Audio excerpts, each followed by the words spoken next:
Baby, I'm still free.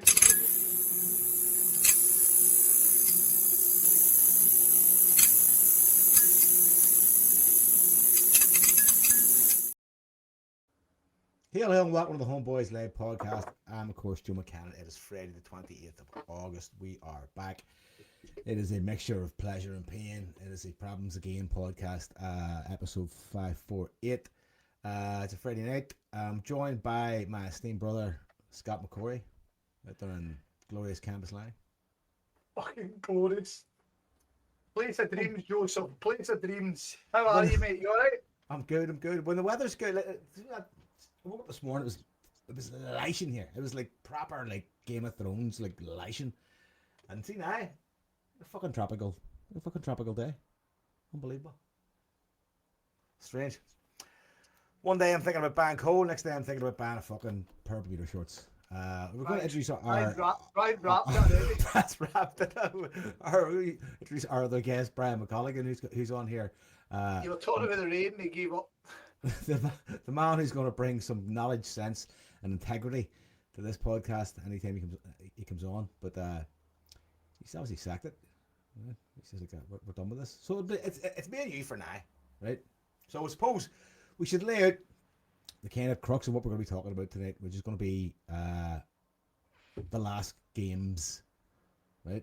We're going to try and touch on the absolute glory and phenomenal feeling around the first game. And then we're going to talk about what must be one of the biggest arse-collapsing performances in maybe football history, or definitely Celtic history, just watching something really awful take place. I mean, will we get cracking into it and get go ahead. We'll go ahead. We'll add him in once he comes in. Well, I mean, you're obviously at the home game, right? Yeah.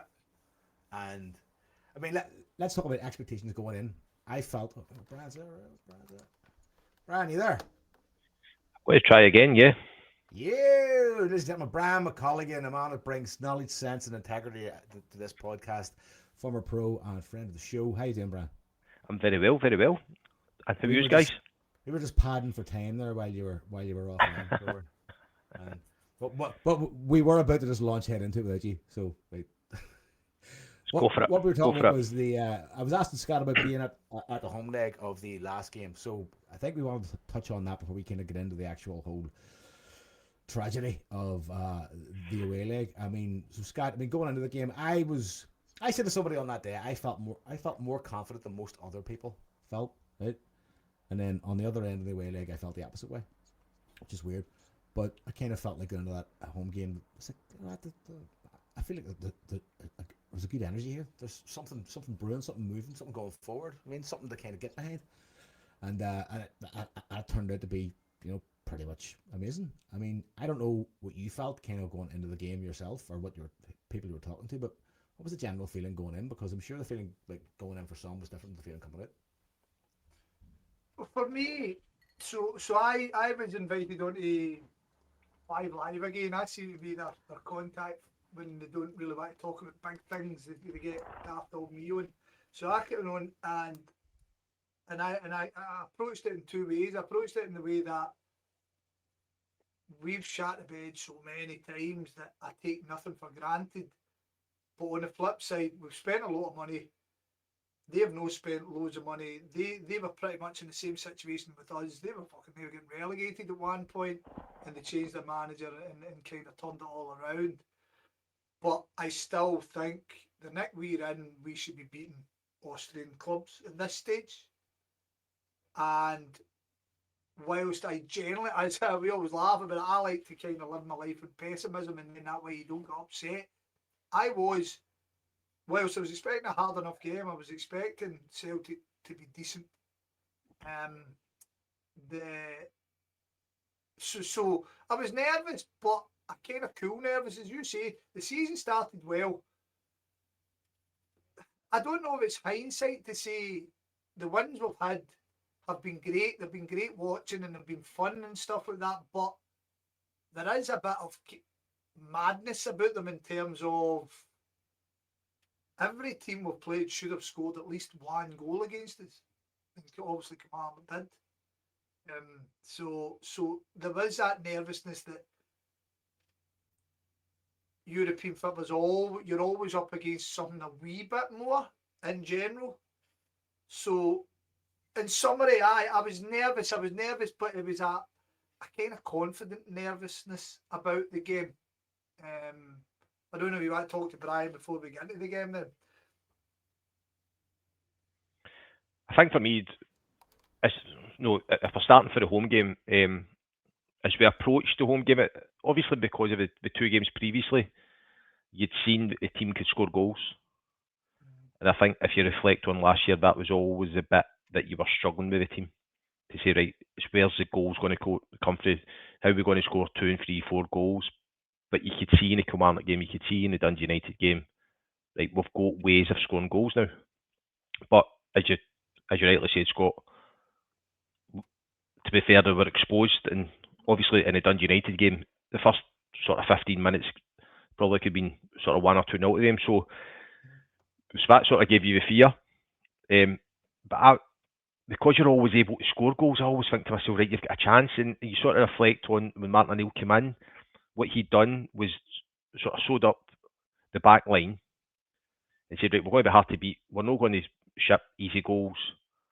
I appreciate we can't score a lot of goals, but it was all put on Negrin, right? If you're going to be your goal scorer next, so I was talking about last year, and and the team just sort of worked away through it. Whereas this year you're looking at it going, actually, there's goals in the team here. It's so a wee bit more open. So I was quite quietly confident. So when I came out the game at 3-0, I thought we were. It's not lucky, but I was like, that's a massive result. 3-0, it's felt like a massive result. Because it didn't feel like a 3-0 game.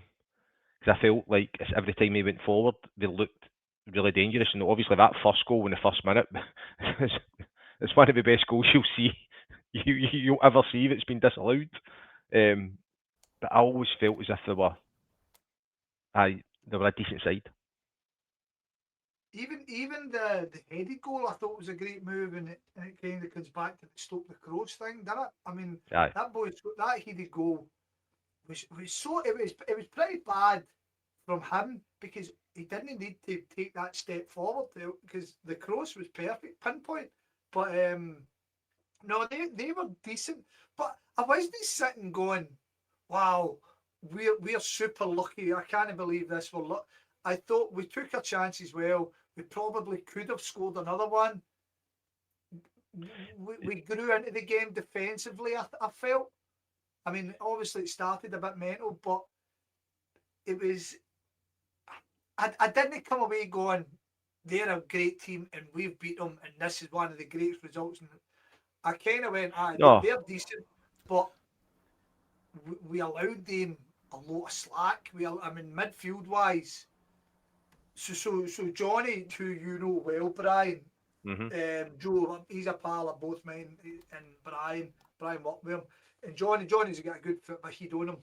And he drove out the game, and we spoke on the way back, and we were talking about the second leg, and over the goals, right, because the goals have blew your head, and then the top of their goal, the next talking point was, what are we going to do in the second game to stop them running through our midfield?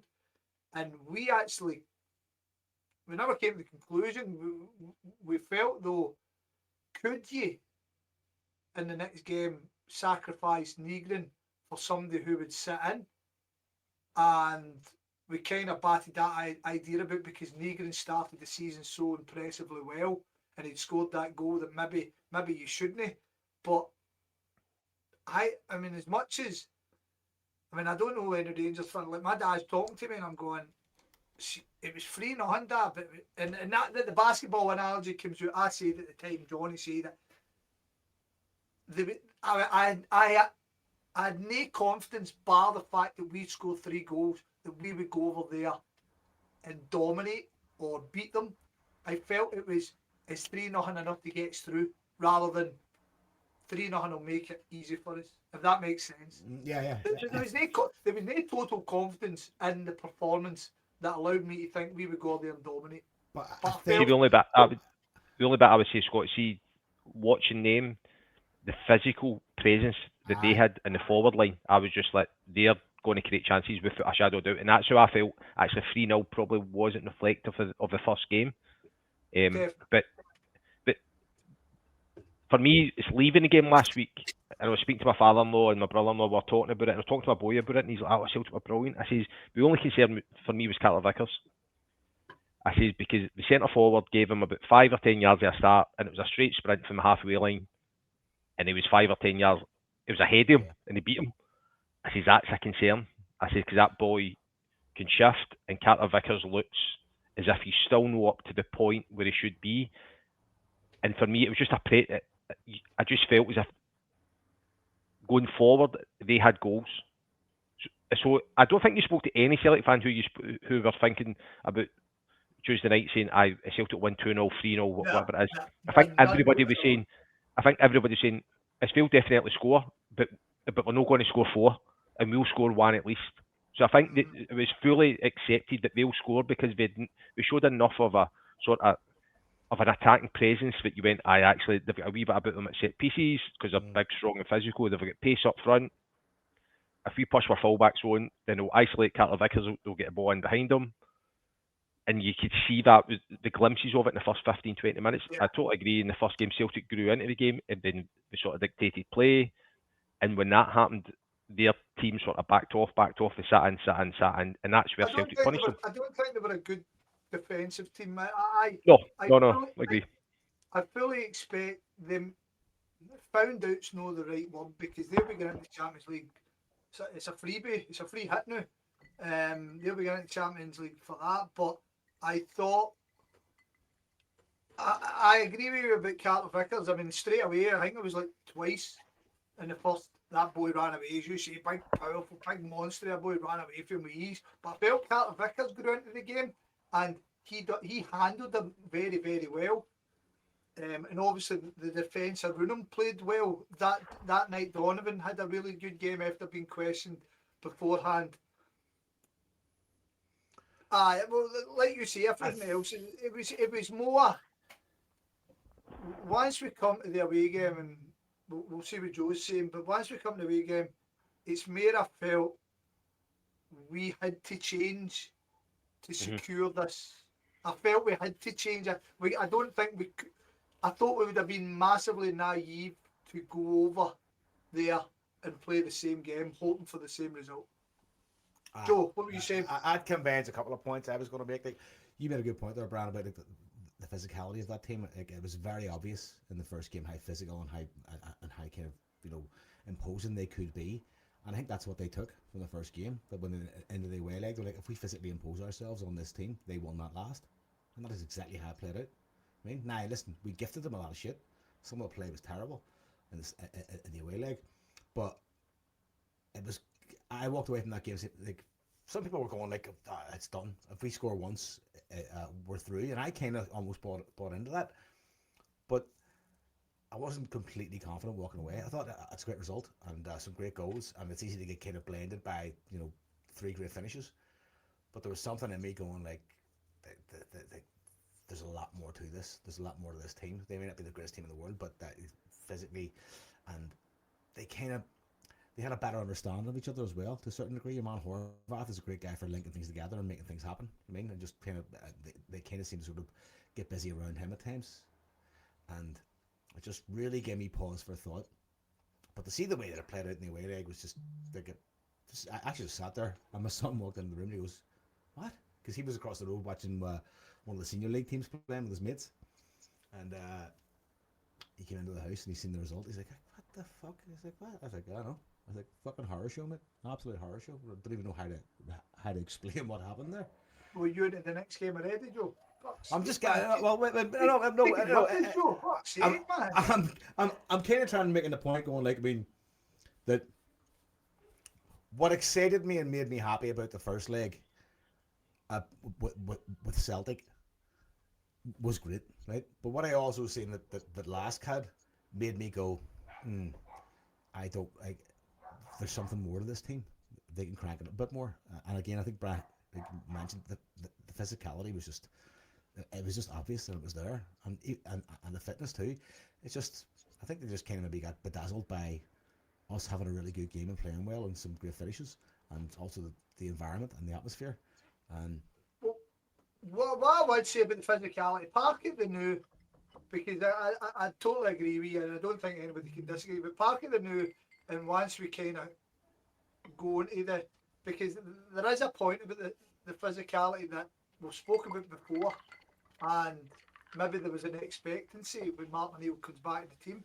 But if we move on to the away game, right, as you say, there was a nervousness, but in your heart of heart, did you think, well, we're going to get beat 4-0?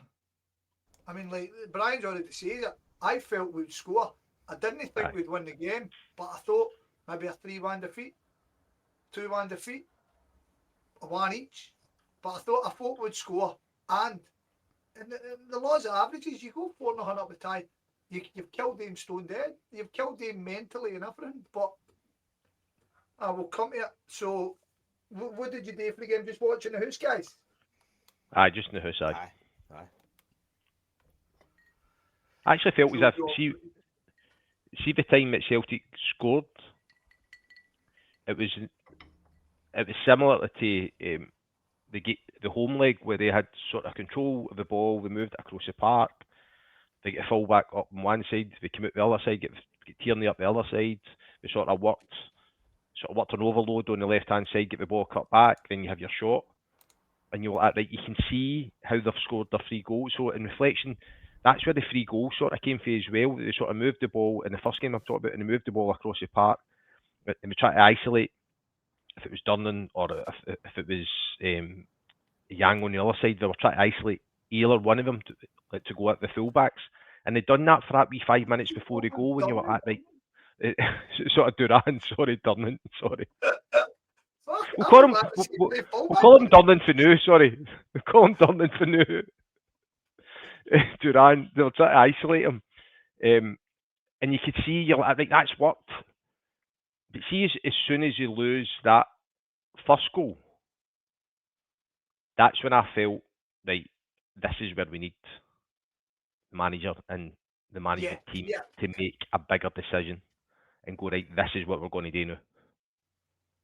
See, so I kind of wrote this down, and I think, I know it's hard to do this, but see, as blame was kind of launched out to everybody, I wanted us to break it down into players, management, stroke coaching, and then board, because I think, I think every one of them's got a role in what happened the other night.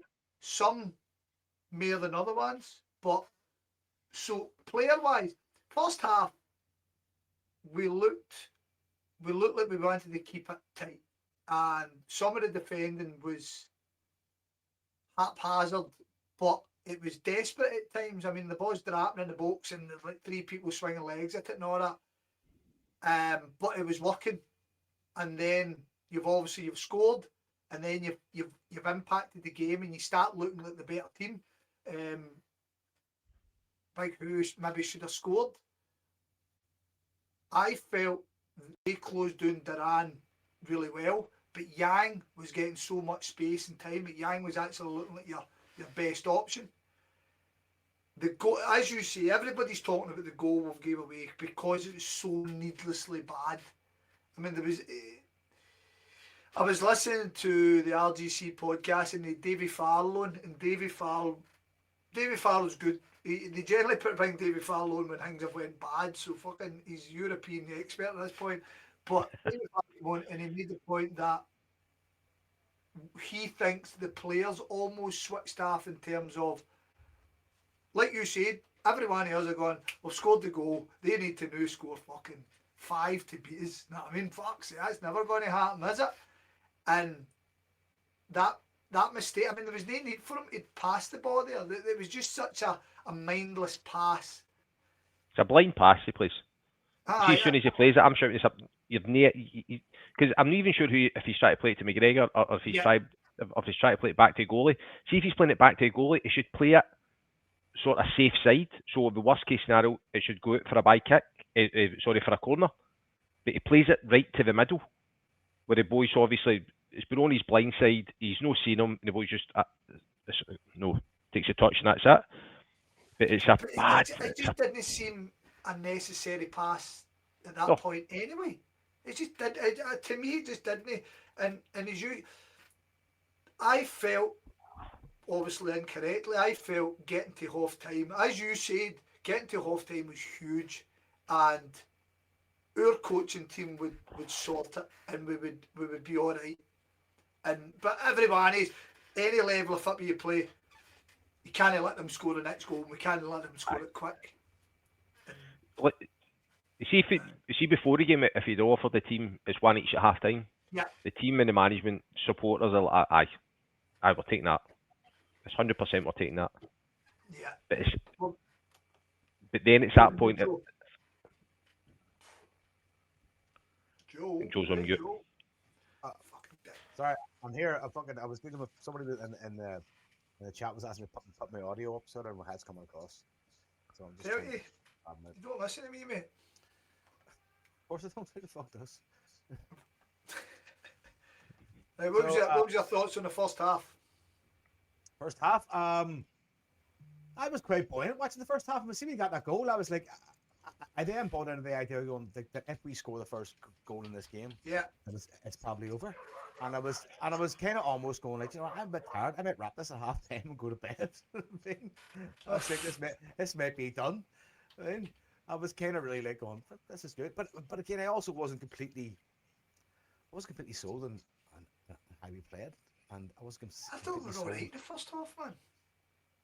I would say it was a typical European game in the first half. I think they had probably spells where they dominated, but Celtic had spells as well. So it was probably standard game you would expect. I felt Yang gave me loads of kind of. I felt positive about Yang. I thought Yang was really making some moves.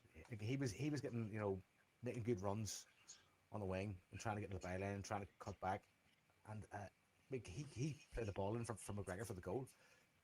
I enjoyed that, but again, maybe it's a Celtic in Europe thing. You have that thing in the pit of your stomach going like, just maybe they'll fuck this up.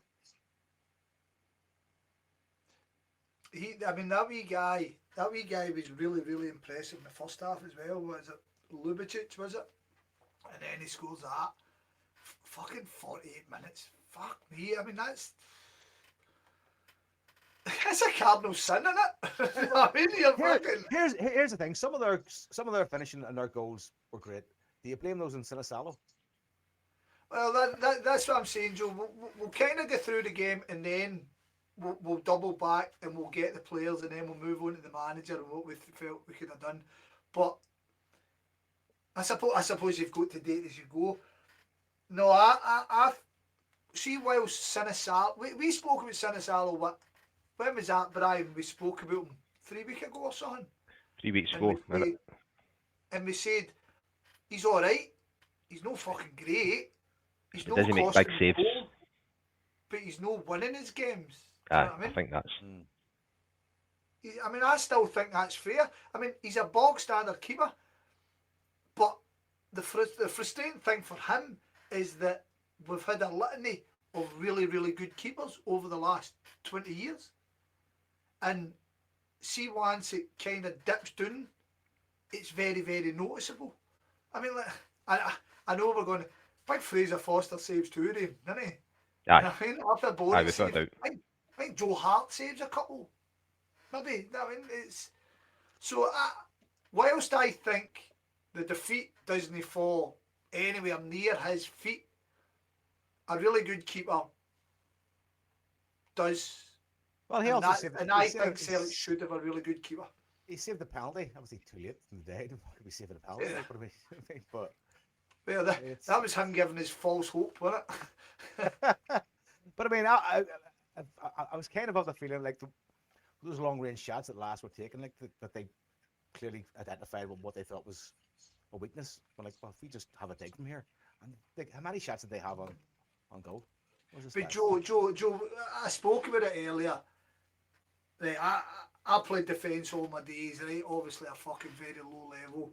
I played defence, but you expect your midfield to be helping you, and the midfield was piss poor. The Yeah, there was, midfield was there, really there was, when there was when periods centre mids are scoring unchallenged fucking shots. I mean, what do you want the defence to do with that? I mean, it's there was when it started to get really hairy, right? When it started it started to dawn on us that like, around 3-1. There was periods when McGregor was out in the wing essentially, just playing triangles with fucking the defence, and I was like, I don't know what's really going on here. I don't understand like where this is supposed to go. And even towards the very end of extra time, but it was kind of like that. There was well, periods this is where we come into. where's the fucking panic? Where's the endeavour? Where's the fucking like here's a plan? That seemed completely absent. We went to 2-1, and you brought off Yang and you brought off Bauer. Is that correct? Aye, Hatate and Taneki come on. Which was wild. Yeah. In terms of substitutions. Yeah. Absolutely. Does not make any sense. Does not make any sense to me. These subs. Honestly, I totally get why he was panicking about the Midley part, right? So he can see that Celtic are getting overrun in the Midley part. He wants to get somebody in beside McGregor. I totally get it, right? Mm-hmm. So he brought on Hatate. But why do you take off Nigrin, who is one of the... Was it Nigrin that came off, was it? Aye. Right. I was Nigrin came off on 63, then it was Yang that came off on 63. So I would say CV2 boys... I knew Yang came off. The CV2 boys that you take off, I think, if you look at last year, I think they were fairly consistent in terms of playing close to 90 minutes in most games that they played, especially Nigrin, because Nigrin was getting kept on the park all the time because he was the main goal scorer. So there's somebody that you can rely on for 90 minutes. And especially Yang, see if you're going to... Anything you can say, like, you can pick holes in Yang's sort of performances on a weekly basis, but the thing that you can always guarantee is his work rate. He puts a shift in all the time. Sometimes technically he's not as good. Sometimes he can't beat a man. Sometimes his delivery's poor, but he puts a shift in. And I just thought they two coming off. And there's a clip, but if you watch it back, see he puts the bench up and it goes to Nigrin, and you can see Nigrin's face even looking as if to say, me? As if to say, are you sure? Are you sure it's me? I just felt that the wrong decision straight away, and you're like, this is a weird sort of set. Because for me, again, it's easy on sort of hindsight. At that 2-1 point, you're saying, right, what is the plan now? So obviously the plan was 3-1. I was wrong. It was 3-1. That's 3-1. Aye. So the plan was to get Hatate in beside McGregor and try and make it a 4-2 sort of 3-1. It's a bit. See, be fair to Rio, he's no the best at sitting. He's only ever done it once, and he's done it at Ibrox in the second half. Mm-hmm. When we were sort of 2-0. McGregor's also wonders. So you get McGregor wondering. You get. Oh God, again. Right, I'll stay quiet now. It's a use kick on. Right, Joe. Yes, I'm here. You hear me? Sorry, I'm still dealing with sound issues here in the background. I don't know what's happened. Where was it? You still hear me? You there? Hello? Scott? You better be fucking about, are you? Hello? Try that one. That's better. You there? You're back. Yeah? Right. So second off, as Brian says, we've made the changes. I don't know. I mean, like none of the changes worked. If we go, and everything seems to be flung at them. So rather than what alternatives should we have done? That's what I ask you. Rather than, because we know that, and obviously he started panicking and we get more defensive and we try to, and then people were, I mean, we've got to talk about Tierney, we've got to talk about CCV, we've got to talk about these guys. We're kind of flinging our hat on and they're constantly breaking down in big games or big parts of the season. maybe that's a discussion for after. But Brian, I bring you back in, or Joe, whatever one you want to jump in.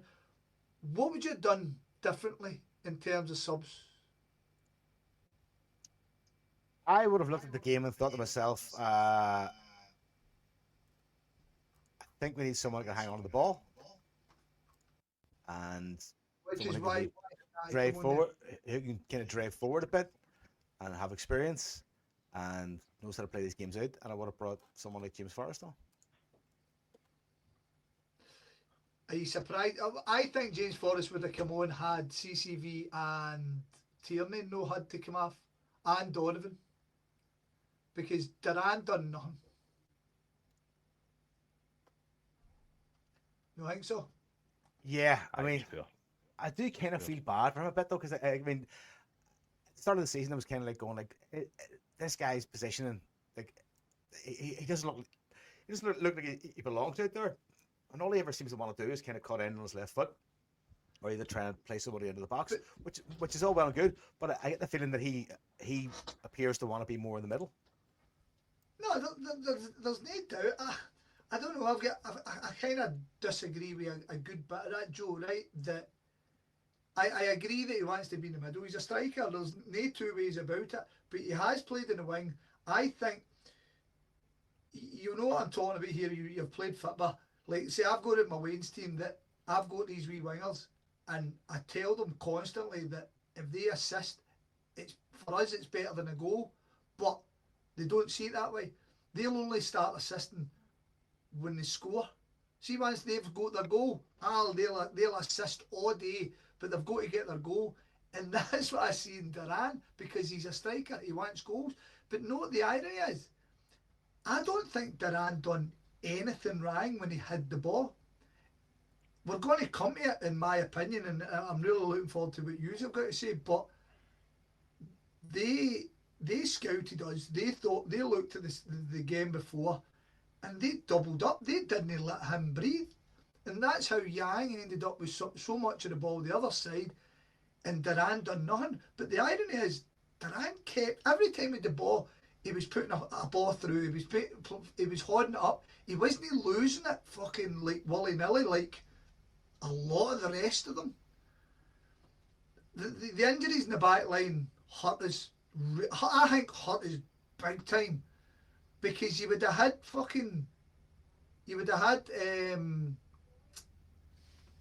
the striker off. I think even bringing Osman on and doing something different. I'll tell you what killed me, right? And see Tierney. So I know I'm talking about a World Cup winning Real Madrid player here, right? I know I'm talking this and he's going, oh, fucking battle me for it. But I remember Celtic played Real Madrid at Parkhead, and they beat us 3-0, but in the first half we gave them a torrid time. But see, every time that the big German defender, the big black fella, fuck, his name just flew out my head there. Anyway, it'll come back to me. Every time he got the ball, he just looked up and launched it. But see, every time he launched it, it landed right where his team were. So whilst he was clearing lines with a purpose. And I watched Kieran Tierney just hit high ball after high ball after high ball, and Big Hole wasn't getting it either nowhere near it or was getting dominated, and he kept doing it. I mean, I honestly, God, I thought Tierney's done well since coming back to Celtic, but that was god awful, like god awful, and we just conceded possession time and time and time again. And I think she be fair to Tierney. I get what you're saying, but she would. Cause I've been in that situation when you've played games and you're under pressure and you're just going long to try and get it away. Yeah. But the bit that you need to do then is the back four need to squeeze high up the park. So the back four then have to sprint up 10, 15, 20 yards to allow your midfielders to get up for 10, 15, 20 yards, to allow the forwards to get up. Then you push everybody up. But again, it goes back to, I think, as soon as Celtic scored that goal, I think the back line then was thought to herself, actually, we're going to sit in. Yeah. But I don't think the midfielders were thinking that. I think so for me, if the distances between your back line and midfielders and forward line was massive. Yeah, huge. Huge. So This I is, think the back. no, I agree with you. Like you say, as defenders, you kind of always look that way. I felt Tierney could have done better, but there's where we're going to come here, but there's where you start criticising the coaching team. Where's the communication? Where's the people? Because the free rein they had in midfield again. Midfield were losing the ball. Midfield, it's not going to be the first time I'm going to say this, but it was so similar to Kyra in terms of personnel and in terms of what we'd done with the ball. Ironically, we never passed it back as much because we kept losing it and fucking having to run back on ourselves instead of sitting in and playing the. It was just, I don't know, man. It was. I felt after they scored the second, we literally shat the bed, and then the third was all round panic. The whole team panic. There was nobody in there. It was something I wanted to ask you, Brian. Right, so see when Celtic get battered off Borussia Dortmund, I wondered where was the on-pitch leadership. I think me and you might have spoken about it. I wondered where the on-pitch, the guys who kind of, now the senior guys in the team pull each other together and go, right, next 20 minutes, we're letting fuck all go, right? We're just going to do it. And I know it's easier said than done when you're up against class players, and you go and look back and watch that game, we never get a fucking smidgen of luck in that game either. Whereas Martinelli was back in, and Martinelli would be that old school head of there's got to be on-pitch leadership, there's got to be on-pitch decisions being made.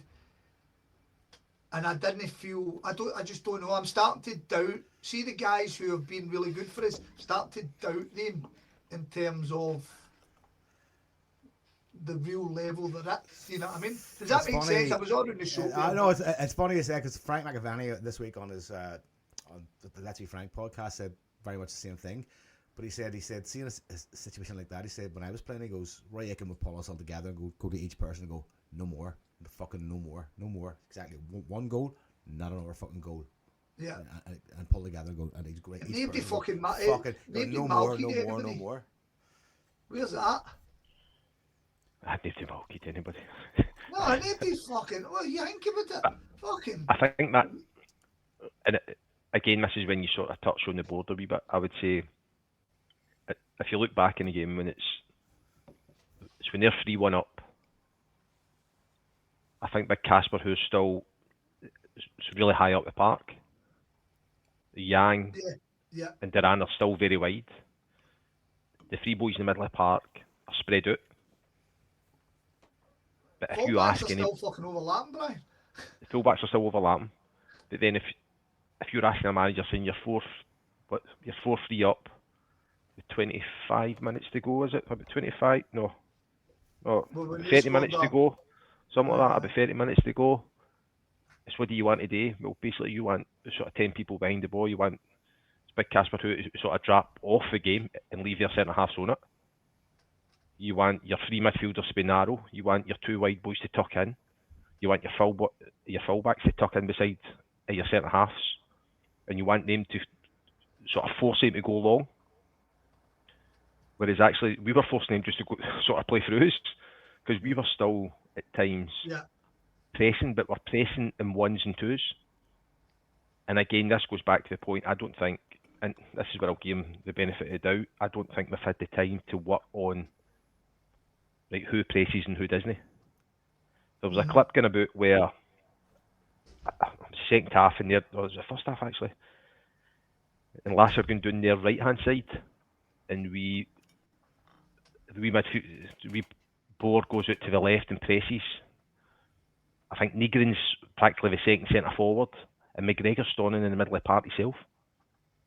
Whereas if you go back to last season, it's Engels would have been standing beside him. So I don't think they've got that sort of. I don't think they've got that connection yet, where they know who's the trigger to go and press. Because they seem to press in ones and twos, and they want to pressing as a team. And that created all the gaps between your back line, your middles, and your forwards. And that's how they were just able to play through Celtic so often. And that's where where the confidence grew as well, Brian. I think that sort of those gaps in that space, they just went fuck. That's where the shots came from and the crosses came from, and that's where in that space you're mentioning, like that kind of gap, like that's where Horvath was just playing balls off people, taking it and making things happen, and just dragging players left and right. You're going like fuck. And I think, but it was offered up to them. Yeah, no, without a doubt. But see, Scott, to go back to the point you're saying, seeing games when come the end of the season, when they're in a similar situation, or a semi-finals or something like that, and they've been whatever's happened, I would fully imagine that they will be well drilled then to go, actually, we're going to sit in for 5 minutes and we're going to let their centre halves have it. Mm-hmm. And they can pass the ball about for 5 minutes and we'll just hold our shape. Because they've done it, if you think the game, it was away in Italy last year, wasn't it? And was it Bologna? No, so was it Bologna? Who was the game? It was under Rodgers. 2-2. Aye, where they just basically, and they defended well, they got a good shape, and they were compact. A man doing, aye. A man doing. Whereas yesterday, on Tuesday, they were so disjointed that they were still at 4-3. You're saying just get together, and I think that's the point you're making. Probably, I can imagine McGregor, who's quite, if you watch him when you go to the games, he is very vocal at the side of the park, but he's very vocal. It's on the park. But you've still got people who are wandering about. You've still got players who are still trying to score, who are still trying to overlap. And you're saying, just manage your game. Yeah. And this is the bit I go to see with Tierney and Donovan. It's going down the cramp and waving across, which is a horrible, horrible thing to see, by the way. Like, you see that waving, like, it's going to take me off. You're like, come on, it's a Champions League qualifier. Yeah. Come on, let's play the game. It's they need to manage. It's they need to manage their energy to make sure that they're not going to do me. I was watching the Open Goal live thing today. It popped up, and in Ferry was very critical of the same thing, and they were citing the boy Miller for Hearts, the Foley and Knight. He was kind of playing through and ended up going to take a penalty and stuff like that. And they were kind of going, well, what's the script? I mean, if they boys playing Saturday, then fucking shame on them. Well, you know yourself, we've spoken about it before, Joe, haven't we, that stress can drain your muscles and drain your body. You'd be the fittest guy in the fucking world, but if you're stressed out about the situation you're in, you'll find yourself fucking knackered after minutes. And we definitely shat the bed, didn't we? We definitely fucking, the worries set in, and that scares me. I don't know. I mean, is the Champions League, is it that be all and end all in the squad, or was it because of the way last season, or did the players not even think about that? Because last season must have been a dunce to play for with them. Do you know what I mean? I don't know. I agree with you. As a fucking normal punter, I agree with you. I'm sitting there going, how are you all getting cramp? How can you not push through? I mean, big fucking who pushed through, but the fact is you'd have took him off anyway, wouldn't you? Had you not have to take Tierney and the Donovan off, you'd have took him off. Like I said, I always like I always liked a big man, wee man sub as well, that you stick a big boy up, you let him fucking rattle into him, and then you bring the wee guy in to run the fucking legs. Do you know what I mean? I think that's brilliant. That is the way, if you're only going to play with one man up top, and Osman would have been a good one. But then I suppose we're now going on to Martin O'Neill, and I think Martin O'Neill takes, we've already spoke about it, I think Martin O'Neill takes a fucking massive proportion of the fucking dairy for what happened. The players obviously, but I think I need to know what was agreed at half time. What was the thinking? Was there no plan of attack in situations? I mean, I appreciate you don't want to get and go, don't lose a goal, and then you lose a goal. I dare say it's all positive, but when they lost the second goal, when they lost the second goal, I was thinking that Celtic was going to go to a back three. I thought they're going to bring on Scales. They'll go Scales, Trusty, and Carter Vickers. Sort of Trusty will give you your sort of protection. You'll have Tierney, sort of Donovan or Yang or whoever in your wing back areas, and you'll go with a striker and somebody off, and you'll just make it compact. And I was amazed that he didn't do that. Obviously, then I sort of get why he did it, because he probably knows that Tierney's not going to last. In 60 minutes, he's waving about. Then you've got Donovan doing that, and you've got Carter Vickers doing it as well. But for me, it was crying out. For me, that would have made sense to go, right, we'll go back 3, we'll get some height in the team, because we're going to be under pressure. As soon as he scored that third goal, it should have been, or the second goal, sorry, it should have been a case of, right, let's protect what we've got, but still keep 2 people up the park, or a striker and a number 10 at least. Then you can still get up the park. But as I said, it was. I think in reflection, I would love to. Obviously, you would never hear this, but I'm sure the manager, when he reflects back on it, I'm sure he would approach it. He would approach it in a different way. Yeah, definite. It was the look of fucking bewilderment on the bench as things were going. I mean, they were standing there with a bottle of water, looking on the pitch the same way I would. Fuck me. I remember the first ever game I took as an amateur coach. I got launched in after the fucking manager wrapped it, and I had 2 players sent off. And honest to fuck, I stood there on the side, not a clue what to do. I was like, what the fuck? But I don't know. I think Martin O'Neill, as you say, I think Martin O'Neill, he got loads wrong, including, I mean, I suggested to you that me and Johnny had talked about Negrin no starting the game. But when you go 1-0 up in the first half, I even said to the missus, I was like, well, shows you I know fuck all. We definitely, the fact that we don't have a defensive-minded player for such circumstances is kind of an indictment of the club, isn't it? Really? But, I mean, see after that second goal, Brian, I mean, part of it was like going, let's try and bore the fuck out of this game. Yeah, 100%. Yeah. 100%. Let's bore the crowd here and play the most pedestrian defensive fucking kind of football we could possibly come up with. And I think that's where I was expecting sort of Celtic to go, right, we're going to put all our players behind the ball, and we're going to leave your centre-halves on it. Huh? It's the same as when if St Mirren come to Parkhead, or probably no Falkirk, they come and play at Parkhead, but some of the lower league teams have come to Parkhead, they sit off, and how many times have you watched it, and Celtic playing at Parkhead, and you've said, actually, the 2 centre-halves, I've had the most touches on the ball, and they just go from side to side. That's what I was expecting. See, when they scored the second goal, I was like, right, just sit in now, and just make it a boring game. Every free kick, you go down. If somebody gets injured, then you stay down for 5 minutes. There's 5, no, the subs are delayed. You always just manage your game out. But it's as if Celtic when it was 4-1, 4-2, Celtic's like, we'll try and score a 5th and a 6th. And you're like, no. Like the polar opposite basically happened. Like there was like at one point I was like, has everybody forgotten how to keep the ball? Because they just couldn't hang on to the ball. I was like, what happened? But then weirdly, if you once it went into extra time, and they started passing the ball about in the first 5 or 10 minutes in extra time, and you're like, what the fuck's that? It's why do you not do that in the second half? Oh. It was kind of one of those moments going like, I am frustrated, but I am also too stunned to be angry enough to express that.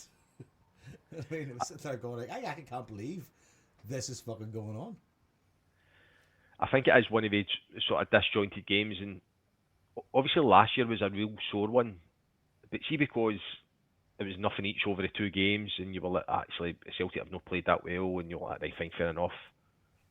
But see, because you played a qualifier and you've scored 4 goals and you still went out, you're sort of saying, why? How the fuck is that happening? But have you heard anything from their camp? And I suppose the one allows them to be, but they seem to think we were mega lucky in the first leg, and they knew that our manager was just going to turn up and do the same thing. And I think that's scandalous. I do think that's scandalous. Martin O'Neill deserves so much criticism for what happened the other night. And I know we went a goal up, but I would rather know when a goal up and went fucking through. And he could have set up tighter. He could have set up to close off that midfield, because I didn't think their wingers were particularly great. They seem to get loads and loads of spaces. We look fucked, but their game came for the midfield, and we all saw it. We all saw it last week. They were running through our midfield with such ease that if we closed that hole off, they would almost have just went long, and that's where Trusty then comes into his game, didn't he? Because if the boy's in the deck, Trusty fucking pony, which he showed again. Trusty goes for fucking sublime and ridiculous. Aye. And I feel Martin, I mean, like we talked about Duran. They knew Duran had all this time last week and he killed them. So they stuck two guys on it and left Yang, and then we take Yang off. Who somebody just kept Gallagher there. Yang was our better player. That Yang definitely was our best player. I mean, McGregor gets pass marks, but let's be honest. In the cold light of day, McGregor was shit, if we be honest. Because and to bring on Tanetki in that situation, mind blown. It's wild. And I would be a pro Tanetki guy, but in that situation, I would have brought the £6 million fucking pound player on. Or I'm done with Tanetki. I think I'm done with Tanetki. Like, I mean, it's one-dimensional stuff. Like, Joe, it was appalling how he played.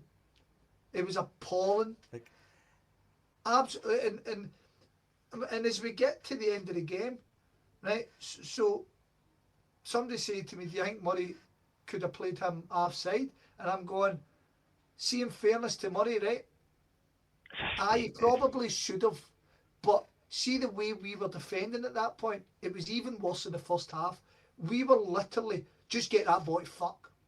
I'm talking about fucking I'm talking about Real Madrid defenders launching it up to the forwards who's fucking bringing it down and starting attacks. We were kicking it the way we were facing, getting this ball out the box. And for a team that spent fucking so much in that squad to be doing that in one hand is a fucking shambles. For us to have a fucking legend in Sean Maloney who's fucking all this, for us to be doing that is garbage. yeah. So I don't really blame Murray. Because I think the least of our worries is Dane Murray holding the line for that. Ironically, Dane as Murray's frustrating done as it is to see, like, that's the least of the problems.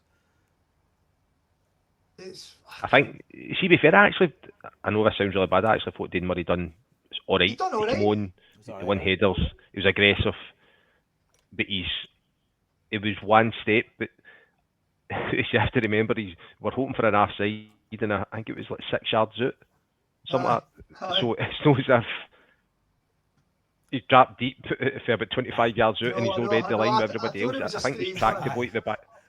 There's a lot more hope involved in that situation, isn't there, than anything else? And then once you go to extra time, once you go to the extra time, does anybody? Well, it's a sad day, but you're hoping for penalties. Fucking that's. But see, weirdly, Scott, I thought Celtic started the extra time all right. Yeah. And I thought they passed the ball about all right in the first period, extra time, but then like the first 7 or 8 minutes, they were sort. No, crack on. Well, The first 7 or 8 minutes, they were sort of passing the boot, going to side, and you're like that. Like, they found their rhythm again, but then you go, actually, there's nobody on the park now who's fit enough or who's got a spark about them, like, to go and create something. To inject something into this, yeah. Because the team looked absolutely sort of dead on their feet. So you've got, obviously, Tierney went off, you've got Donovan went off, you've got Carter Vickers, he was wanting to go off after about 70 minutes. I seen McGregor pull up. You seen Big Casper sort of pulling up with cramp. You know, oh my God, that's nearly 4 or 5 years of your 10 outfield players who are all struggling. Here, explain this. How does the 6th sub work? Is because he couldn't continue? Did they have to let it happen? I mean, like, see, be honest, there's Vickers fucking pulling up when he does. By the way, I think we never spoke about. Know that I thought the ref was done us any favour. See when that the big forward fucking rattled Donovan in the corner, and then he's like, "What you doing? What you doing?" See, no booting him, man. That was massive because he It's had not a booting. It's not a booting. mate, fucking No a hell. booting, Scott. Fucking right. I thought the That's a ref was freebie. I That's a thought the ref freebie. was really bad. That's a freebie. If you're a forward and you're running in that corner and the fullback's taking that long, it's a free hit. But there you go. It's a free hit. It's a booting, It's a mate. free hit. In this day and age, it's a fucking booting. But and then we come to the last goal. I mean, McCowan's on at this stage. He's been on for a bit. He's done absolutely fuck all. And I'm not going to go on the lump on because that would be a kind of I don't like the way people have turned on McGregor before, but that was scandalous. Fucking scandalous, man. Fucking hell. How much time did they think he had? That's fucking wild, man. See what I would say about McCowan, right? And I've played games like this where, see, everything he'd done, it was wrong. See when he was, when he had time, he was playing it quick. When he should have played it quick for a goal, then he sort of stays on it. When he was crossing it in, he's going to get it by your first man. It looked as if he was slow to react. It was just one of the games where he was just always a step or two behind. And I felt bad for him actually because that caused some damage though. His inability to kind of sense somebody behind him or somebody near him coming in for the ball really damaged the entire game. You've got a big boy up front who can't fucking move, and you've got a guy in midfield that really you didn't want to pass the fucking body. But I mean, he gets the ball. I just can't. You're screaming at the TV. See on that on the goal where he's dispossessed and he scored. You're screaming at the TV before the guy gets to him. Fucking release the ball! Release the ball! There's a guy in front of you. Release the ball, and it happens, and you go, "Am I a fucking psychic? Is this a premonition? I've fucking seen this coming." It was one of the horrible subs, right? See Hattati, but it's madness, right? You've bombed out Ralston for the whole of this season, and then you've had to bring him in. You've brought Hattati on, who you've already spoke about it. We're all ready for him to beat it. McCowan has kind of been bombed out for a good bit as well. He's not being used. And you've spent £6 million on a winger. I appreciate he's no fit, but he's a £6 million winger. And you're bringing on Tanecki, who this stage we all know is bang average at best. And then Scales coming on at left back. And it's hard to shout at Scales, but Scales went into midfield, pushed into midfield, and gave the ball away repeatedly. And I know he wasn't on to be a midfielder, but fuck me, Scales as well. Somebody says defence don't really get the blame. I've been saying that all night. I think the midfield carry fucking a massive. The midfield carry a massive part of the can, but I put it on the coach and I put it on the manager and the coaching team. To be honest, there was no plan. There was no tact. And when we appointed Martin O'Neill, I felt we were getting a great man manager in a tactical age. And I feel if you're going to do that, you've got to supply him with a big bunch of players who will all play for him. You can't, I mean, to the point, and then this kind of comes onto the board thing as well. Well, by the way, and my last thing before we kind of shift off, they've scored, right? So we're all fucking sitting crestfallen, and there's 5 minutes to go before fucking full time. And we're passing the ball about in front of their defence and no doing anything. No putting Dane Murray up top. No doing fucking anything to fucking shake things up. We never got a ball in the box. We never got a ball down the line. We were passing, and then we'd lose it. And I could have smashed my fucking telly up, man. I was fucking... That was horrendous, man. Horrendous to see... We're going out of the Champions League and we turned back into that same fucking... At least we carried that last year. We knew we had penalties, but it was the same bollocks, man. fucking terrible. I'm angrier now than I was then. So, a point I wanted to make, right? So, here's the team that finished the game against Kairat last year, right? So we had Schmeichel in nets. This year we had Sinisalo. We had Ralston at right back. We had Ralston at right back. We had Scales in the team. We had Scales in the team. We had Murray playing. We had Murray playing. Vickers finished the game last year. We had Trusty playing. We had McGregor playing. McGregor played. We had McCowan in midfield. We had McCowan. We had Negrin finished the game last year, but he replaced Hatati. And we had Ederfer, who we had Engels for Taneki, and obviously Duran for Maeda. But as we go to supplying the manager with what he fucking needs, the left back situation is a fucking scandal. The defensive midfielder situation is a fucking scandal. And Martin O'Neill, and I believe Martin O'Neill has made the decision because he's not really been given a choice. But for us not to review our defence getting into this season and saying you're happy with your defence, I think it's fucking wild as well. And that does come down to the board. It really, really does. I mean, ultimately, it's no far off last season in terms of that team should have done better. But we aren't helping ourselves. We really, really know we're half changing every fucking manager every summer. Honestly, fuck. Opinions.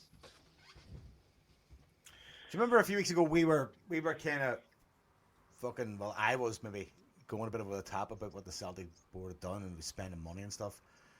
I think kind of what I sense now is they just went like, throw a few quid around, shut them the fuck up, and hopefully it'll work out. And I don't think anything's really changed that much. I don't think any sort of, respect or gravitas of Martin O'Neill has really kind of changed that. Made it up to kind of, the outlay financially, but again, the market kind of dictates that at the end of the day. It's got fuck all to do with, whether you want to spend the money or not, you have to spend the money. And I feel like at this point, we've kind of had the wool pulled in a wee bit, and we kind of believed it. It's kind of like, give them nothing and then suddenly flood them, and give them as much as you can, and they'll be happy with that. And I kind of feel a wee bit even more pissed off now than I felt fucking last season, to be honest with you. I feel like, we've been patronised to a degree when it comes to that. I don't know how you feel about that. Well, we'll come to that because I really don't want to go over old ground because we have fucking said a load of the same stuff, but it does need saying. But Brian, you offered us a wee bit of fucking shining light that you think it's just a bit early. But what's your thoughts on basically what Marcel and Joe said? I know I can. So what I would say is, I think the club has definitely signed a better standard of players. Right, I think that's apparent with the three boys that have brought in, 100%. Where it's caused problems for the qualifiers is when you have 2 or 3 bad windows previously, then it's very hard to sort of make that up in one window. So the examples that you're speaking about in terms of the left back, in terms of the goalkeeper, in terms of defensive midfielder,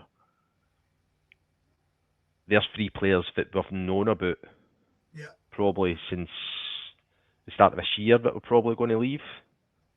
In terms of the left back, they must have known, I know they were going to sign the boy, who was it again, Sarachi. The goalkeeper they knew about, and they must have known, as soon as Notts Forest make a bid, they must have known, they've had a conversation with Engels, and he's like, right, I'm going in the summer. But try to sign that number of players, the club obviously struggle with. The club can't operate on that level of signing maybe 5-6 players, all in the region of maybe between 5 and 10 million, which it seems to be is what they want to do. So I think that's where they're struggling. So on one hand, I do agree with Joe that they have sort of raised their levels in terms of the standard of player brought in, which is good. But on the other hand, that's because of they've needed to because Previous, they yeah, missed yeah. sort of 2 windows for signing a centre forward, so they've had to go over the top and sign a centre forward. But trying to make up for 2 or 3 sort of really bad windows is impossible to do in one window. And I think that's where you look at it just now, and that's why people like Ralston were kept, that's why McCowan was kept, that's why Forrest was kept. Because they know they can't make up 2 or 3 bad windows in one window. And they need No, the guys. That's a good point, Brian. I never really thought about it like that, in fairness. Like, I mean, in famous Joe analogies, it's a bit like using cheap Lego and good Lego and trying to make them build a Millennium Falcon. You know what I mean? Aye. What the fuck? Oh, okay. Who's talking about Lego? You know what I'm like, Scott. Joe analogies. Oh, fucking hell. That's upset me more than the result. I knew, because you're a Star Wars nut, that's why. I knew it was going to annoy you. No, but see, right, so again, this is going to be, so I come up with a theory, Brian, right? And I said to the boys last week, and it's a theory based on what we've seen, right? And I dare say there's a whole load of things that I don't know. Well, I'd say the fucking vast majority of things I don't know about, but I think this board of directors was taken in by Paul Tisdale, and we went boys to the wall at Paul Tisdale, and it's resulted in all the windows under him and the Rodgers thing and all that. It's been a kind of, I think we've been mugged off by him, and Martin O'Neill walked in the door, and Martin O'Neill bit by bit is trying to fix it, right? Which, however annoyed I am by Martin O'Neill, the fact that we are going out and spending better dough and a better standard of player, I can appreciate that. What we've been speaking about for weeks is there's easy wins out there. Now, I think the boy Ferry would have been worth signing. The fullback. I think he would have covered something we needed. He would have wanted to come to us. He wouldn't have been on massive dough by any stretch. I think he could have just have come in and he would have helped the situation on Tuesday night immeasurably just by being there. The fact that we had to put Scales at left back fucking hurts everything. So that seemed to me a free hit. The fucking fullback. I understand the centre mid one is a different kettle of Hades. We're linked with this boy for Hibs, right? And he ended up having a really, really bad game last night. But every time he's looked apart. What is it? Chawani in it? Miguel Chawa. I thought it was the other one. I thought it was a Scottish boy. Is it Mill? No. Who's the Scottish boy? That came from Dundee. What are you talking about? If he Hibs. Celtic after? Aye. For Hibs? Aye. Who was it? No. If I looked at him in the summer, not in the summer, in January, is it Mulligan? Aye, but Mulligan's not that defensive player, is he? I think he's more box to box. I think he'd do it. But anyway, I think that's a different one. I'll give you another one, just before you go on, Scott. The boy Calvin Miller. Supposedly that was all done. Calvin Miller's another one, aye. Supposedly that was all done and dusted in January when Celtic pulled out at the very last minute and signed Balakisha instead. Well, that was last summer, aye. But so the midfield one, I kind of gave you, but we knew we needed this, and it seemed Martin O'Neill would give up on Hatate. So if you gave up on Hatate, because there's no doubt that he's playing Hatate because he feels he's got to. Aye, of course. Right? He's trying to sell him as well. Exactly, we're trying to punt him, we're trying to kind of get something for him. I keep reading rumours, but there just seem to be free hits out there for Celtic to get things done. I just, it frustrates me, and I think the board, this whole we've got to get guys out before we get guys in thing is infuriating. It's fucking infuriating because, let's be honest about it, fucking Lask, when you're 4 goals up at one point, and fucking Kyrat have put us out of the Champions League, and cost them 80 million.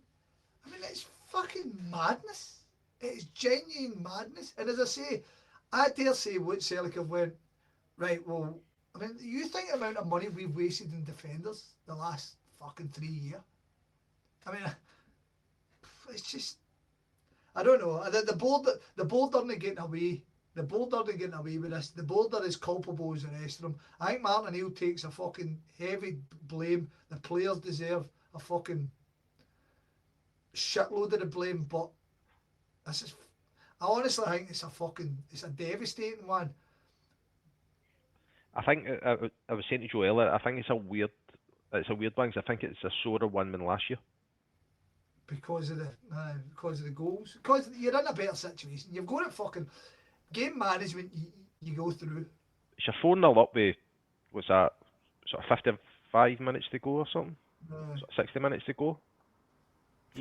So we've scored in 23. Aye. So what? Fucking. Let me ask you this, Brian.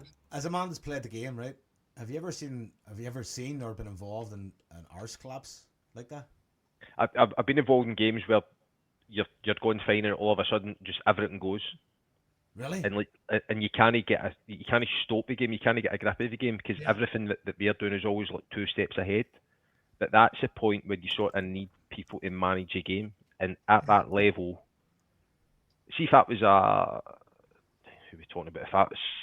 See if that's a sort of Mourinho. See if that's Real Madrid, right? And I know it would never happen to Real Madrid, but see if that's a Mourinho team. That game would have been stopped about 15 times with injuries. Yeah. Just to kind of force some sort of reset. Just kill the game. Aye. Guys diving, guys slowed it down. Slowing near the ball. The bench should have been up. They'd have been complaining. The referees had been there talking to the bench. He would have just killed the game. Slow the game down. Make everything difficult. Just make everything difficult. Just leave their poor players on the ball, and we'll man mark their good players, and we'll just kill the game. If there's a throw in, there'll be wee fouls, there'll be wee nudges. Yeah. I thought Celtic were really naive. The wee boy in midfield, I'd have stuck somebody on him for 10 minutes in that second half and just trip him and kick him. Just get him out of the game. Get him frustrated, break the game up. But these are things that, fuck me, these boys must have done this a million times. I know, but you mentioned naive, but also this is going to sound like an excuse, but like this sort of, compulsion to entertain us and live up to what it is, we believe they were capable of from the first leg, and that's sort of like maybe a sort of confidence that was, gained from that first game. Maybe it was again naive to believe that and live into that and think that was going to kind of follow through, rather than just be in the moment and be present and go, this is what we're dealing with, this is how we deal with it. There seemed to be an almost like, if we just do what we do, it will work out okay, and that really fucking blew up in their face. But Joe, see Celtic, right? If we think about Celtic, the highest profile manager we've ever had is Brendan Rodgers, right? I don't think we'll get anybody of the profile of him ever again, ever at Celtic. And he was a very, very tactical manager. By all accounts, his due diligence and stuff was really, really good.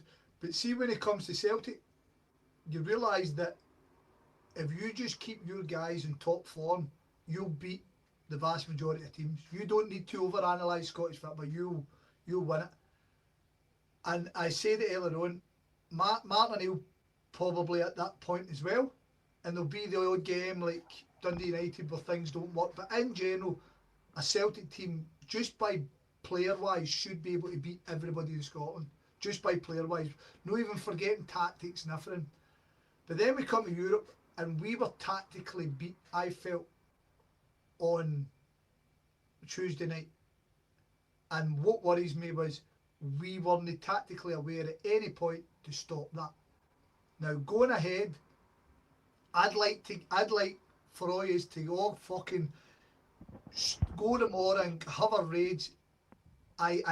You know me, I'm a supporter of the collective because I was part of it, but I do not want protest. Me personally, I think they might need to, but I just don't want to get. I want to see Celtic to go away, to come back. I felt, see on Wednesday, if Celtic had anything about them, they'd have went and got 2 or 3 signings that helped the team. Yeah. And lift everybody. But they didn't, and they don't see, and you know we're going to be waiting until fucking Wednesday before we do it. And Wednesday, we've got to register our Europa League squad, and we're playing Aberdeen on Wednesday night. You know this is going to happen. This is scandalous. And then the fact that Neil Lennon's talking about, you'll have a Champions League list of players and a Europa. And Martin O'Neill kind of dismissed that today, but going by the fact that we seem to be missing out all the guys who were all shooting in, maybe it's true. So my worry is, I would like us to go to Europa League and get a proper good goal, because I think this is a very, we're going to come to that, but I think this is a very winnable fucking set of fixtures we've got, and we need to get all the shite out now. We need to get our anger and then get ourselves back in the game. But the board need to do their part. They need to fucking build us. And I am now starting to doubt Martin O'Neill as that manager. And I mean, Stuttgart last year. Joe, is anybody hearing us? Yeah, I'm here. Huh? Right. I can hear you. A few of the comments. So I don't know. I hate to say it, but I'm starting to doubt Martin O'Neill. I'm starting to doubt him at this stage. And the thing is, ironically, how fucking bad's this? But you still expect us to win the league. I mean, we'll come to fucking everything else that's going on, but I would like to think we'd have some gumption of going into Europa League and fucking trying, especially after this. They fucking always, didn't they? I think it really depends on the standard of player that are going to sign in. And if it is that sort of list for Champions League and sort of list for Europa League, I think if that's an actual thing, then it would be interesting to understand what their calibre of player is for the Champions League and what their calibre of player is for the Europa League. Well, the thing is, the 2 guys who've signed have got pedigree in the Champions League. See all the other guys are signing. Right, see the Canadian boy, right? Canadian international, what's his name? Nico Seeger, is it? That guy's playing with Hajduk Split. Hajduk Split are fucking rotten. Like, genuinely rotten. I watched them live. I was fucking on Split and I watched them. I know it was a while ago, but they're fucking terrible. And I've got because a guy I know is a fan of them, I've got their alarm, I've got their games pop up on my phone, and every week they fucking struggle to win games. And this guy's not a Champions League player. So how the fuck are we saying, we can't get him now? Because we're not in the Champions League. He's not in the fucking Champions League. This other guy, Mamic, is it? He's going to fucking a team I've never heard of, Krum in Turkey. Right? I've not heard of him. And he's coming for Slovan Liberec. Pardon me, is Slovan Liberec a fucking Champions League? How are we not getting these guys? My head's fucking lost with it. Honest to God. I don't get it. Celtic are fucking demon nothing. But it's good to get it out, Scott, though. It's good to get it out. You have to get it out. I mean, is it? Yeah, you have to get it out. I mean, well, it'll manifest itself somewhere else in your life and you'll fucking wind up shouting at one of your kids or something, or your wife. I mean, Joe, I'm fucking. We're playing it bigger at 9 o'clock in the morning. We're fucking up at 6:30 in the morning. Somebody's getting it tomorrow morning. I've got a 10 a.m. kickoff fucking with the coach at fucking sacked me. Fuck's sake, tomorrow morning. Fuck's sake, up a road. Joe, fuck up. You do win. Because you know what you're doing, Scott, and I don't. Brian, you heard that? Did you hear that? I know what I'm doing. I no comment. That's the best no comment. Most of the time, I'd say. Most of the time. So what's your starting team for tomorrow then? Right, we're not at that yet. I feel as if I'm there now. I feel as if I'm there. Right. I can't speak about the Through. boat. Right, so that's the game, right? So we're in the Europa League. So the draw was today, and we have got. Wait till I get it up in front of me. We've got Ferencváros. Wait now, chill yourself out, Joe. Right, so we've got. That's the only team I can say. Marseille at home. We've got Marseille at home. We've got Benfica away. We've got Besiktas at home. Celta Vigo at home. We have Union Saint-Gilloise away. We have Ferencváros at home. We have Omonia of Nicosia away. We've got Torrens away. Now, if we kind of fly through, right, so obviously Marseille is a big one. Is it, right, just your general, I'll go through, Joe, you first. That set of fixtures, Celtic have brought in 2, maybe 3 new players who supplement the team, never mind the squad, who kind of come in and fight for a place in the team. How are you feeling about these fixtures? Because of the players, or in general, like? No, just in general. I mean, the Marseille one is the tastiest looking one because, well, mainly because there's a boy lives in the corner of me as a Marseille fan. He's French, right? And I can fucking get into him now. I mean, but it's hard to kind of say because you look at some of those and go, you look at Turin's, you think like, well, that seems like a gimme, right? Beat them, right? Benfica, that's a challenge. Marseille's a challenge. Besiktas, I think it's more of a challenge than people think it is. Union Saint, don't know much about them. Celta Vigo, you'd imagine that's going to be tough enough. Ferencváros, I think they're, we've beaten them before, but they were also kind of a wee bit underrated. I don't feel massively confident, and I think people kind of get a wee bit sort of, lost in the fact that, well, it's not the Champions League, so it's a wee bit easier, and I don't buy into any of that shit. I think it's nonsense. I think this is as difficult as we're going to probably get, and I think, unless we can gear up as a club and as a team and be ready to be one of the better teams in this sort of run of games, it could well be a struggle. Again, that's just how I feel right now. That could change next fucking Thursday. I mean, if we go out against Falkirk at the weekend and fucking turn it on, and it all looks great, my opinion may be different. But I just don't think, at this point, that Europe is any kind of confidence-boosting experience. It's more of a dicebreaker, more of a crapshoot sometimes. Fuck me. Right, Brian? I would just say the games just sort of cry out the Europa League. There's nobody who really jumps out and you go, that's a massive game. There's a few teams in there you go, actually, I'm not sure what they're like. But again, I just go in with I'm not confident, no. I wouldn't say I'm confident, but I'm not confident. It sort of depends at what point. It's how we go into those games in terms of the squad and the strength and depth. Because I think that's where, for whatever reason, and again, there's a whole conversation that you could have about this whole Thursday-Sunday game that all players across all countries seem to struggle with. And it'll be interesting to see how the squad performs at that. Obviously, Marseille is the one that you look at and you go, right, that's a biggie.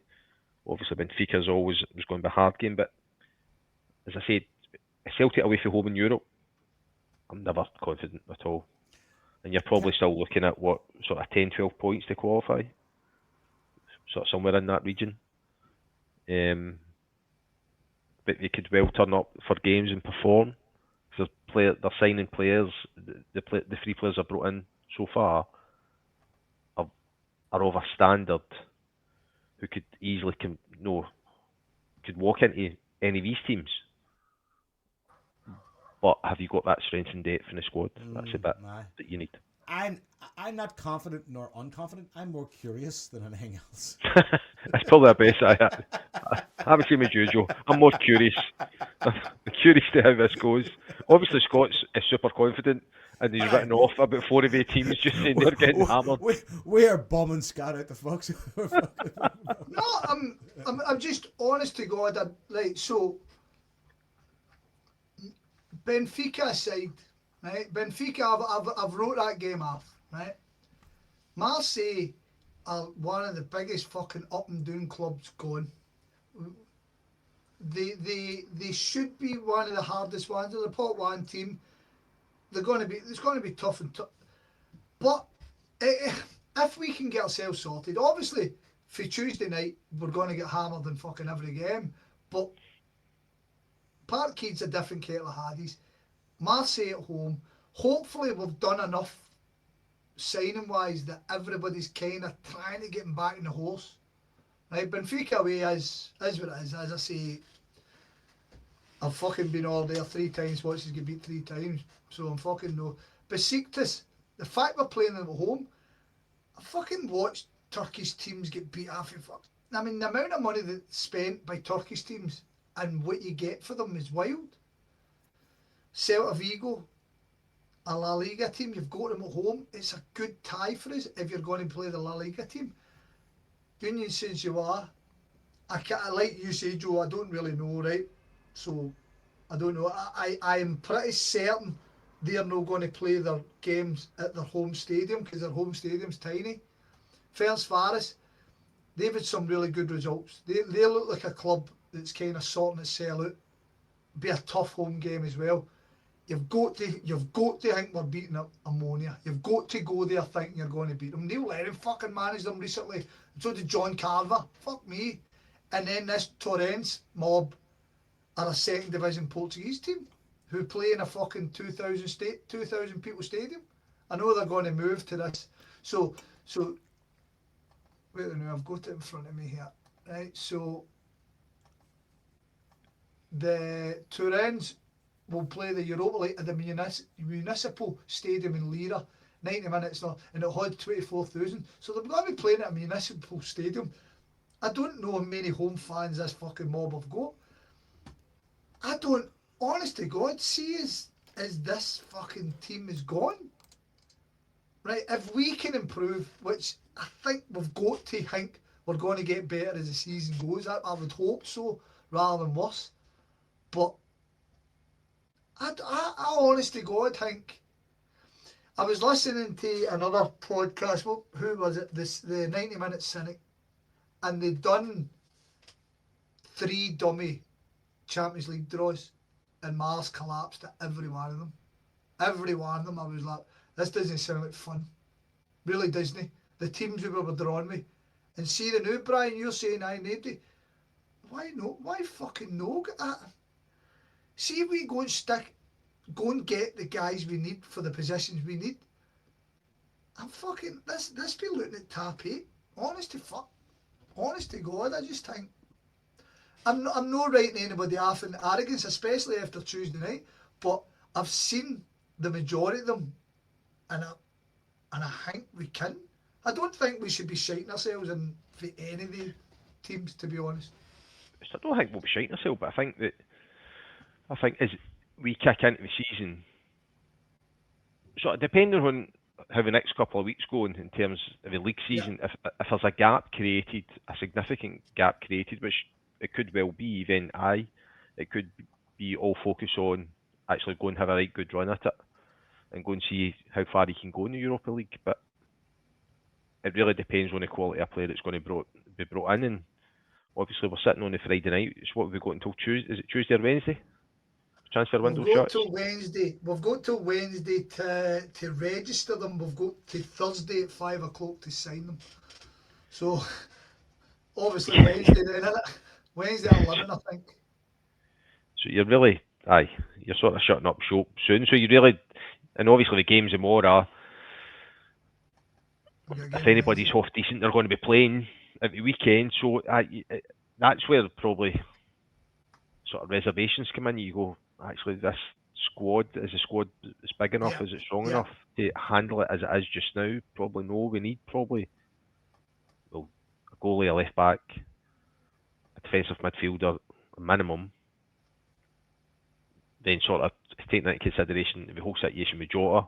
Do you think he's going to be back this year or no? If no, do we need somebody on loan for 6 months until we think Jota will be back up and running? But as you sort of describe the teams, I sort of get I can sort of see it's where you get the confidence from. But I'm so I'm so curious, the same as Joe. I'm still No, curious to see how it goes. Curiosity. And you know that and hope will kill us. But see, this is where I am willingly, I'm doing it. I'm setting myself up for total disappointment. I said 2 weeks ago, Have you I not would learned? love it if Celtic never signed anybody in the transfer deadline day because we had all deals all done. I said I would love that. That would be perfection for me. And you know we all love fucking last day. I wonder who we'll get. But see right now, I want everybody done for Monday or Tuesday. Everybody. But do you But not? we're not think- going. but- I know we're not going. But I know, but Scott, do you not think that that's part of the pantomime of keeping Celtic in the public eye when it comes to the fucking sort of PR thing, like last minute deals? I mean, as part of me kind of, the older I get, the more sort of skeptical and cynical I get. I'm like going like, is part of it a bit theatrics, or is it actually just the way they want it to be? Like, do they want to be this fucking last up Larry? Like, No, it comes down. It definitely comes down to the fucking. We think we can. I mean, Marty put it in the chat the other day. So the English transfer window finishes on Tuesday, the 1st, and ours finishes on Thursday. Now, this is for what I've read to believe. So the English League wanted a universal closing of the transfer window, and the rest of Europe went fuck off because you start early and blah blah blah. But the English League have got that much money that they'll get who they want in general. Do you know what I mean? So they don't need to fucking worry about. Whereas the rest is all kind of, and Scottish football have got an agreement with the English League that we'll do two after, so that we can kind of cherry pick anything that's floating about and it helps us. So it's a kind of agreement. So Celtic have it in their head that last minute deals, because we've done it in the past, we've got the benefit of these last minute deals with England. When the leagues are all fucking finished doing what they're doing, we can go and get these guys who are on the periphery. But this season should have been different. It should have been. And it's such an arrogance by your fucking wank of a club that they know better. Because the thing that worked for them 15 years ago, it's still the way to do things. Whereas this year, we should have had everything in line to give Martin O'Neill the best chance in the squad, best chance to get through to the Champions League. As I say to you, maybe because of that, what happened the other night with the Champions League, that I don't see getting a fucking skating off of Borussia Dortmund, shite. Getting a skating off of Lask is even worse, I have to say, but but prepare yourself right and it'll no happen. But Celtic could spend 30 million this summer. Could have spent 30, get into the Champions League, and we'd have get beat 5 or 6 off of somebody. Even with that outlay, easy peasy. I mean, see when you watch Real Madrid and you watch Real Madrid and you watch PSG, it often comes into your head, doesn't it, that you kind of go, fuck, They're imagine different them against levels. us. You know what I mean? They're different levels. But it's the only thing I would say, see that, and it goes back to the point I made at the start, I don't think the club has got the structure in place to be able to No. bring in 5 or 6 players who are all being brought in the region of between 5 and 10 million. I don't think they've got the people in place who can sort of deal with the deals, deal with lawyers, deal with agents, deal with all those things. I don't think they've got that structure in place to do that, and that's why it's very sort of stop-start. And that's where it becomes Mickey Mouse, is it not, Brian? Yeah, yeah. No, I agree. Where are the professionals?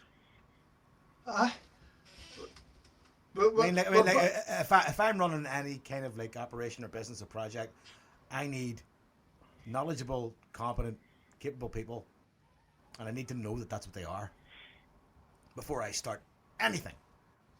Right?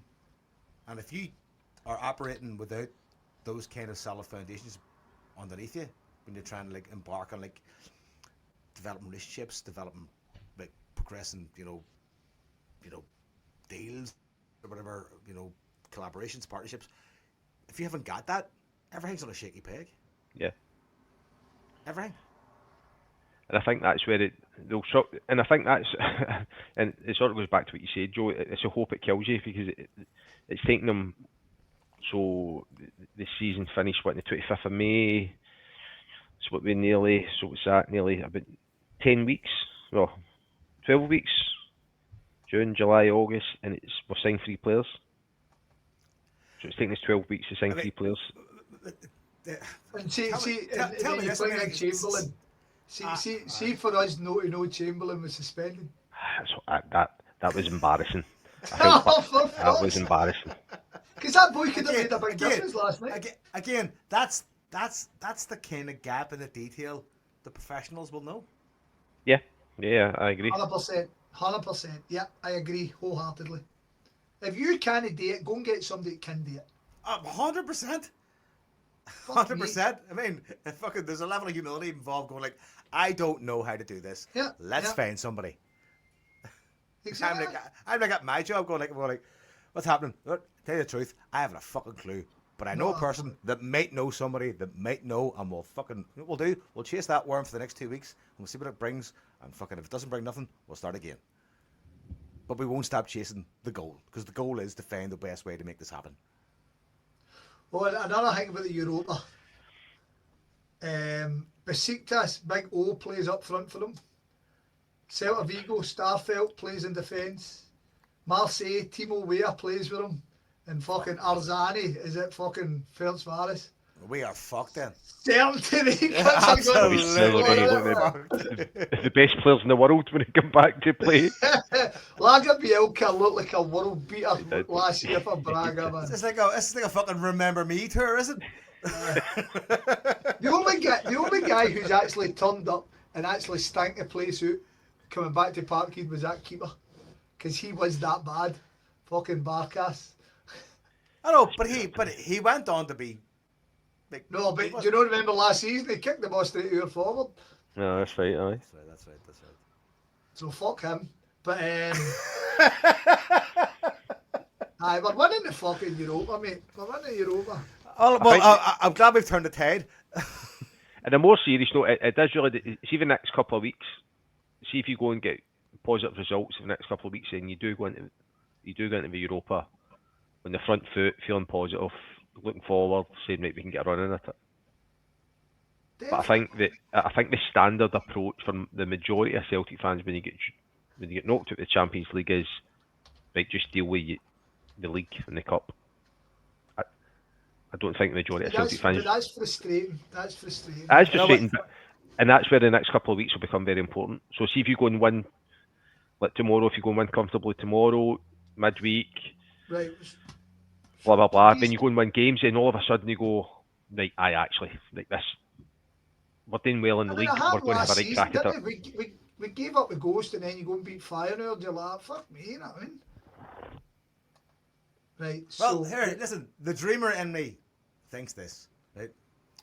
Last season started out. Here we go. In an absolute. Don't do this. You'll just become curious the same as me. Don't become a dreamer. Don't be a dreamer. I'm a curious dreamer, Brad. It could go anywhere. I'm saying, like, last season started out and it turned into a shit show pretty quickly, and it all went to fuck. And then it ended in a wild blaze of glory that nobody saw coming. Right? We have now witnessed and encountered something that was like, that is head-scratchingly fucking bizarre to go like, how the fuck that happen? What the fuck's going on? So it's not like I'm not predicting the future, but I'm saying like it's not beyond the realms of possibility that blaze of glory doesn't once again manifest in something at a bit of a higher level. At the end of the season, Whole load of stuff said there with Fuck all. Listen, lot of words, lot of sentiment, not a lot of sense, right? Right. Again, So- but again, that's why I'm on this podcast. So we've got Falkirk tomorrow, right? Right. And then we've got Aberdeen on Wednesday, both at home. Be sticking 6 points down, right? Let's stick 6 points down for them. Aberdeen, it'll be interesting to see what Aberdeen do this weekend, but Aberdeen generally a poor team. Falkirk don't look the same unit as the big players have lost, so Lost players, aye. right, so St Mirren away the following Saturday the 5th. That'll be tough. St Mirren aren't as great as they were, but they're still St Mirren, they're still the same. It'd be interesting to see how they go in the next couple of weeks, right? So then you've got, on the 13th, we've got this quarter final, and it's been revealed tonight that Rangers are planning to give us 300 tickets. Fucking brilliant. How's that even a thing, man? How's that allowed? 300 tickets that Rangers were planning to give us for that one. And then we've got the following week will be a first European game. So as you say, Brian, right? It's no against the realms of fucking fantasy to suggest that Celtic have got 3 league wins and hopefully into the semi-finals of the cup. Aye, and the game in the whole mood sort of changes. I think. Yeah. I think the mood tomorrow will be interesting, as you sort of touched on at the very start. But as I said, if you go and win 3 or 4 games, you get a few players in, you start to see players sort of gain fitness. You go, right, aye, we've got a wee chance. We have got a squad that's sort of big enough to deal with it. Whereas just now you're looking at it saying, actually, I'm not sure if you've got a squad actually big enough to deal with that. Yeah. And you're starting to doubt the players. The thing is, if you start seeing an improvement in terms of giving up chances, I think you'll see a mindset change. Because the fact of the matter is, no matter how great that 3-0 game was, if you speak to anybody, you're like, fuck, Lass probably should have scored. They scored a fucking stunner, and Dundee United should have scored X before. Kilmarnock had a great spell at 1-0, and Dundee, it took a fucking Sinisalo great save to fucking keep Dundee out. So every game we played this season, there is a bit of luck. And we want to get to a point where you're winning games and you're going, right, nah, never looking the part. And if that takes a change of formation, if it means we go, see, you said you'd like to see Celtic go 3-5-2. I just felt if we were going to change to 3-5-2, we would have done it at some point in the summer. And the fact we've done it at all leads me to believe it's no in the cards. And I sort of agree with you, but see, in that moment when I agree with you. They've got 2 centre forwards. You're lacking height in the team. You know that Carter Vickers is slow, so you need pace behind Carter Vickers. I just thought it was crying out for Carter Vickers to go. Say to Carter Vickers, let's go and you go tight with the centre forward, and say to Trusty, right, you let's go 5 yards behind him, and you sweep up. And actually, I think it would have worked, but I totally get what you're saying. It's not been worked on. I think there's a there's a stigma with 3-5-2 after Nancy. I don't think Celtic will ever play a 3-5-2 again. Huh? I think that's it done. I think that's it done forever. I know, because I'll tell you it's an interesting thing, right? And it's total common sense, but I never thought about it. And it's interesting because I've got the game on the new. I was listening to On the Continent earlier, and they were talking about Bayern Munich appointing Vincent Kompany, and they said that Vincent Kompany, when Bayern Munich approached him, because obviously you remember that Vincent Kompany was 4th or 5th choice. Yep. And then when he got it, you had all these people going, fuck me, he just get Burnley relegated. How's he getting a Bayern Munich job? And if you go and look at Bayern Munich now, Bayern Munich are back to being an absolute machine. And they're talking about that Bayern Munich the new is looking as good as Pep Guardiola's in the way they play football. I mean, they're sitting here, they're 5-1 up over the game, the goal chopped half. And what it was at Kevin, is it? Anyway, the journalist, he says, what you've got to realise is Bayern Munich looked at Vincent Kompany when he was Burnley manager in the Championship, and they looked at how he coached with the expectation of winning and what kind of football he played with a winning team in a hard league, the Championship. Because obviously with the team that was better than everybody else in that league, and he had them playing football. And then when they got up to the Premier League, they've got one of the worst teams because it's no comparable. And they judged him on how he managed a club and what kind of football he played when he was the favourite, and it tied in, and that's why they appointed him. They appointed him on the basis of the Championship rather than the relegation. And I look at Celtic, and you go and look at the Nancy appointment, and the Nancy appointment to this day just doesn't make any sense, even on that scope. Yeah, he plays nice football, but does he play nice football and win? Because that's the kind of guys that we should be looking at as managers. And I thought it was a great point. And it's just with regards Nancy, and like, we kind of appointed Nancy because he liked play attacking football, but he never really won. So what was the fucking point? Because it's Celtic, you've got to win. You know what I mean? That's it. I don't know. Like, I know I was kind of off topic, but I just felt it was a very, because we were talking about the 3-5-2 and the Nancy thing and stuff. I'd prefer to never hear the words Nancy again. Like, I don't even listen to Nancy Sinatra. Fuck that. Fucking hell, Joe.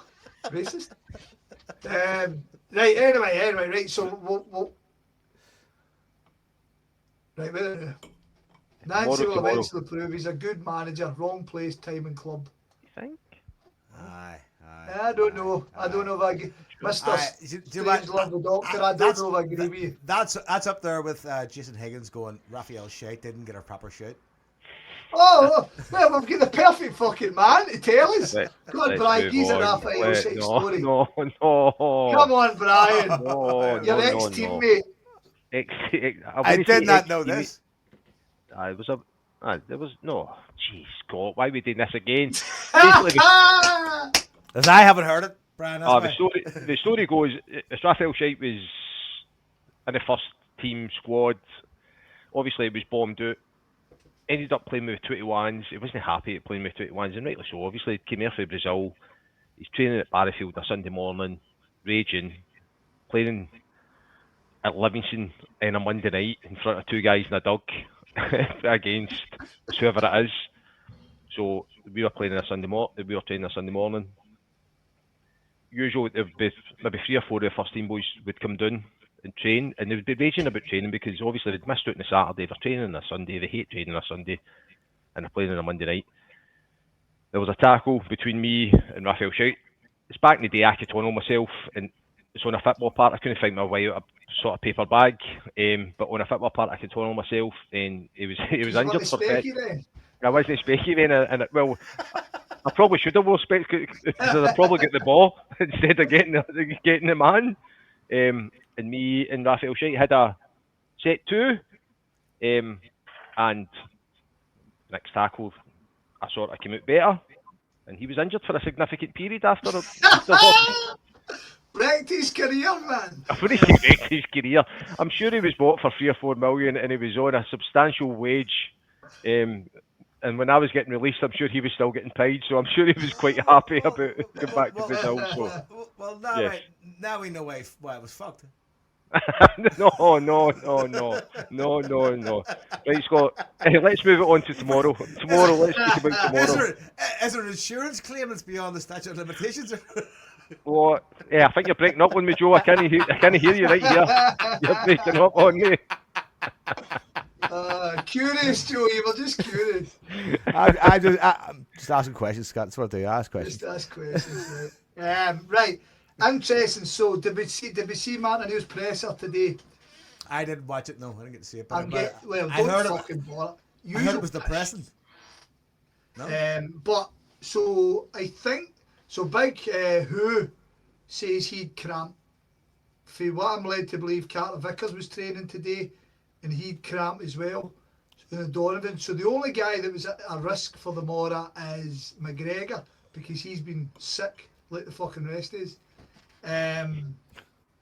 So with that in mind, how's Falkirk going this season already? Falkirk. He's get beaten the first game against Kilmarnock. Was it Kilmarnock get beat? I So can't think of other ones. I don't think they're doing that well. We've struggled so far, haven't they? No, St Mirren beat them the first game of the season. Falkirk beat St Mirren beat them 2-0 at Falkirk, and they drew 0-0 each with Motherwell. Aye, that's it. So, right, see, you're saying your team. So obviously the keeper keeps his place. Defence wise, I don't see him changing it. Maybe Scales to come in for Trusty. Well, if it's me, I would go Ralston, Trusty, Scales, and Tierney. So you'd take Vickers out and you'd take a Donovan out. Ralston. Yep. God, Ralston.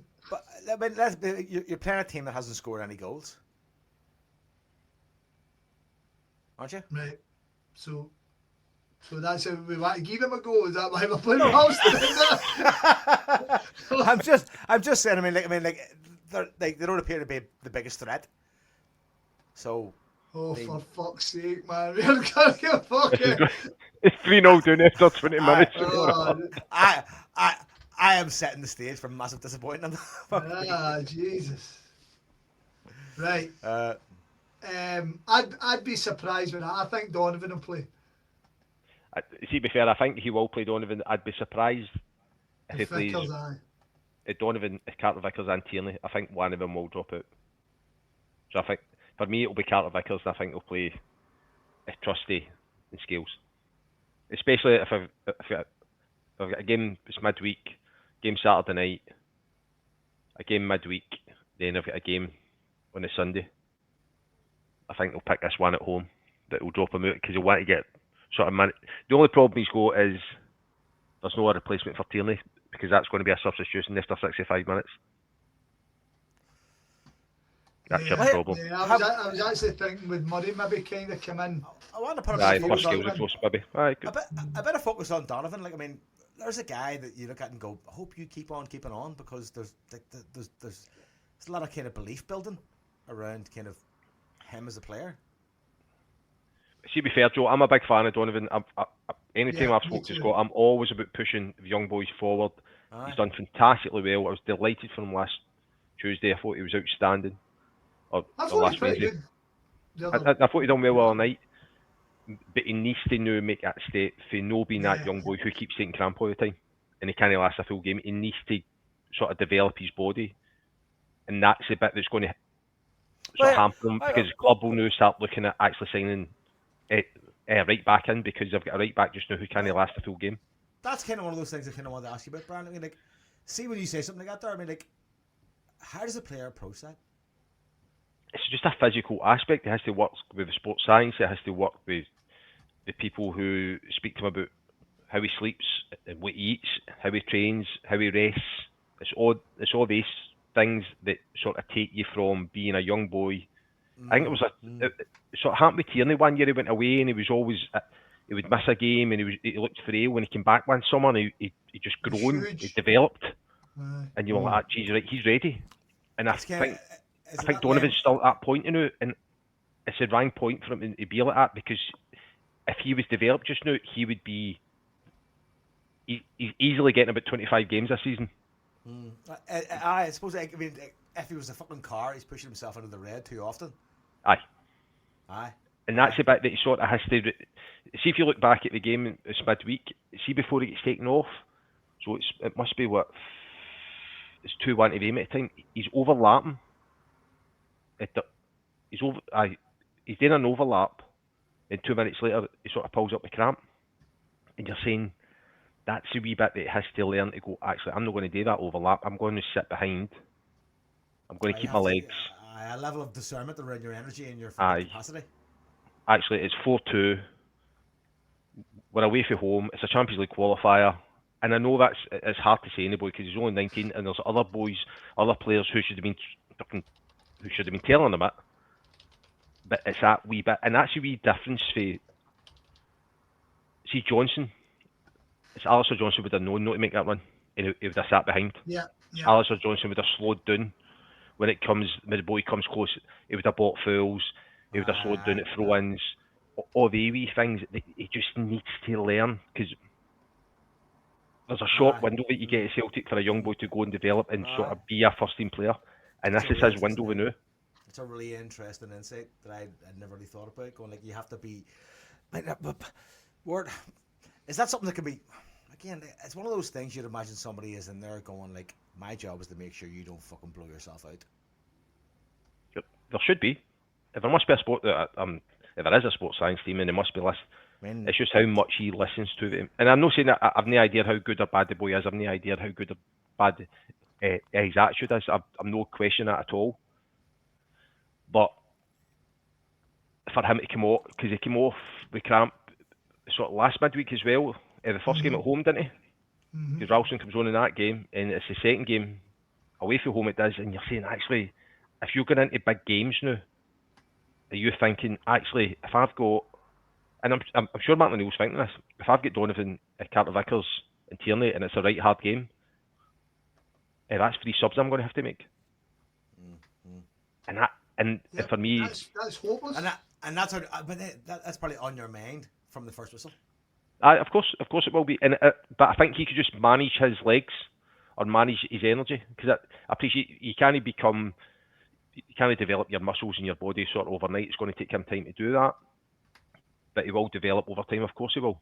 But he's got everything just now. You see him, he's big, he's physical. He's got a bit of pace about him. He's got a trick. He's got a decent delivery. He's a decent passer. He's vocal. But you're just saying, actually, just sort of this is your window. Just now to go and actually just nail that right back position. Because before you know it, if he doesn't, they'll go and sign the boy for Bournemouth, for example, right? And they bring him in, and he's a constant right back.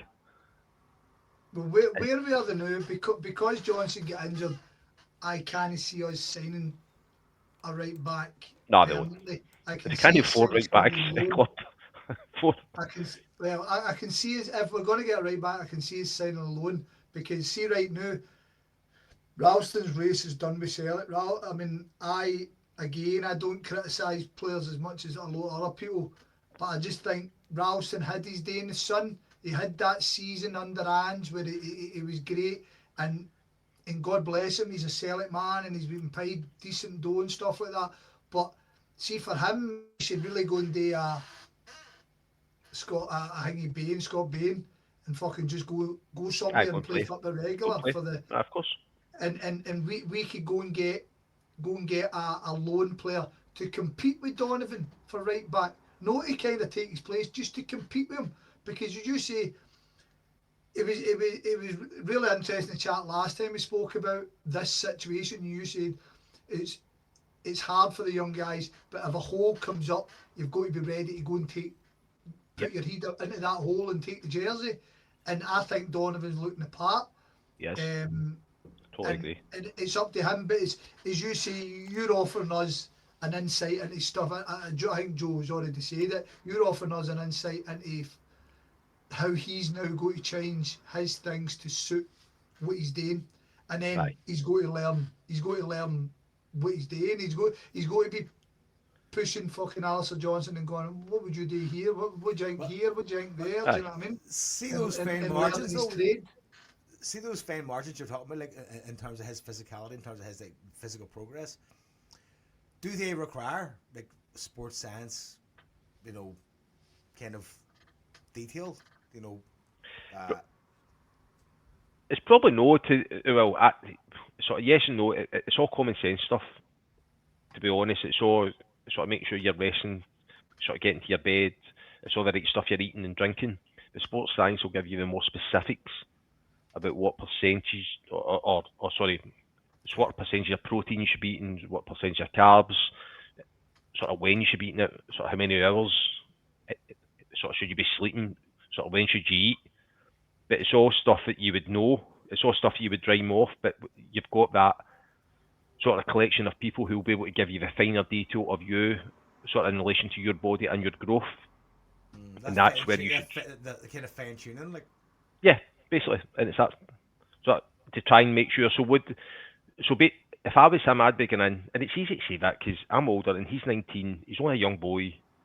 He's running on Blood and Thunder. Aye.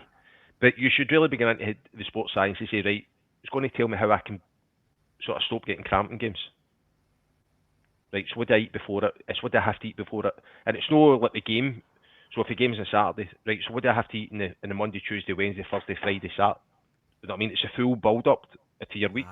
Okay. See, people fucking... The players coming through understand that kind of level of commitment to... Aye, they're getting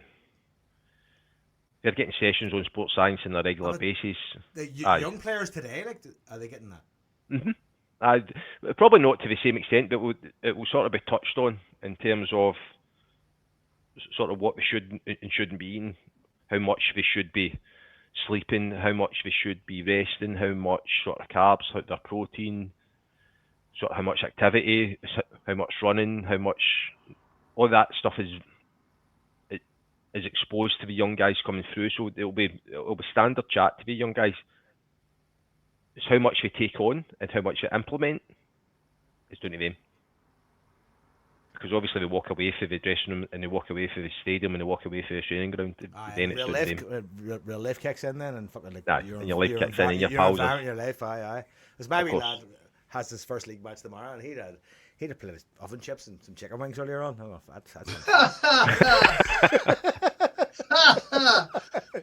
Do you know it's funny, right? It's funny, but we're on the home straight here, and we'll kind of come back to folk again. But I've just read, I'm on Twitter here, and it was some guy criticising his Wayne's new team, and he says, I was talking to somebody, and they took their kid to their new team, and they done 25 minutes of running before the ball came out, and these Waynes, and then you'd all these people, terrible. I put my Waynes through a pre-season this year. Because so what age are they? 10 and 11. I've got the unfittest 10 and 11-year-olds you will ever fucking see in your life. Honest to God, you're talking about cramp. Wayne's asking me to come off and all that. So I told all the parents, I says, by the way, I've been, we do our sessions and it's all Fitbit, right? I do a wee 5-minute jog to start our sessions because it allows me then to set up. You know what I mean? Just keep them moving, and then it's all Fitbit. But I told their parents, I say, see your Waynes, I'm going to do a proper... What do you mean? And I was like, bunch of fat cunts. I'm talking about... What's that, Joe? So, see your kids, bunch of fat bastards. Mate, I told every one of them, because my Wayne's the same, because he comes home from school, and he goes up the stair, and he'll fucking have some shit for his dinner, and he'll no go, and he'll sit on his computer, and he's talking to all the what. Mate, well, anyways, come back. What's his size? Know what I mean? And I'm like, nah, use no chance. So, by the way, I'm telling you, it's worked. They're all looking fitter, they're all looking more active, they're all looking into it. And everything we do training now is just all Fitbit, but that's great, Scott, because I can't remember no being fit as a wee guy. I can't remember no having energy. I know, but you also didn't have a fucking PlayStation 3. But that's what I'm saying, It's all these people who pontificate and tell us, you shouldn't, but... Mate, I know, but like here's the thing, like my wee lad is friends with the same, but I'm very lucky as in like there's a football pitch right behind my house. There's a football club across the street from my wee lad plays for, across the road from my house. Like fucking like it's all within fucking a minute's distance. I mean, so like him and his mates kind of have it in their sort of environment. Yeah. And and that's good because it's there for them to adapt to, and it's there for them to be attracted to, and like the local team play, the fucking floodlights are on. You can see I'm sitting in my fucking front door in my sitting room, and the fucking floodlights come on. My wee lad's like, "Oh, there's a game on," and he's across the road, and there's an astroturf pitch next to the pitch where the lads can kick ball. That's brilliant. That's very that's very different to the environment. You're dealing with a very different environment. Like, and again, these lads are a wee bit spoiled. Like, they kind of take it a bit kind of for granted. Like, oh, we just play football. They're going like, yeah, but you have to like put some fucking effort and endeavour into it. You have to give a fuck about winning. You know what I mean? You can't just turn up and go like, we play football. I mean, it's not fucking youth club. I mean, it's competitive fucking sports at the end of the day, right? But what's great about them having the access to that is that it keeps them busy enough with football that they think about football and they understand, if I'm playing with my mates and I want to win a ball off him, I've got to be quicker than him. I mean, and it's one of those things that it kind of rotates in their life. I mean, and that's a really positive thing.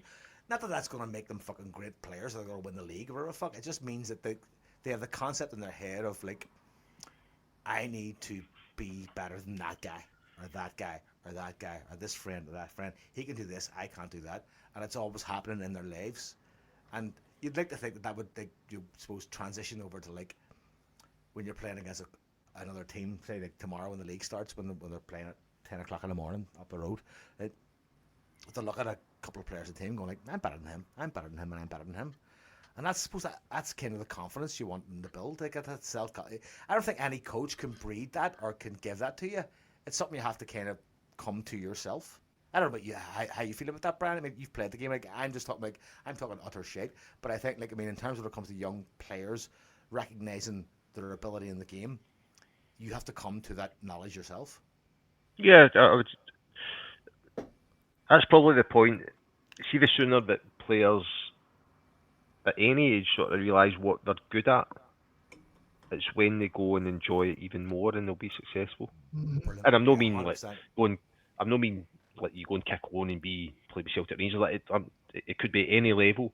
Once you realise actually I'm really good at running back, or I'm really good at defending, or I'm really good at passing, and I'm just going to try and do that. But I'll still practice other things. But I'm really good at doing this.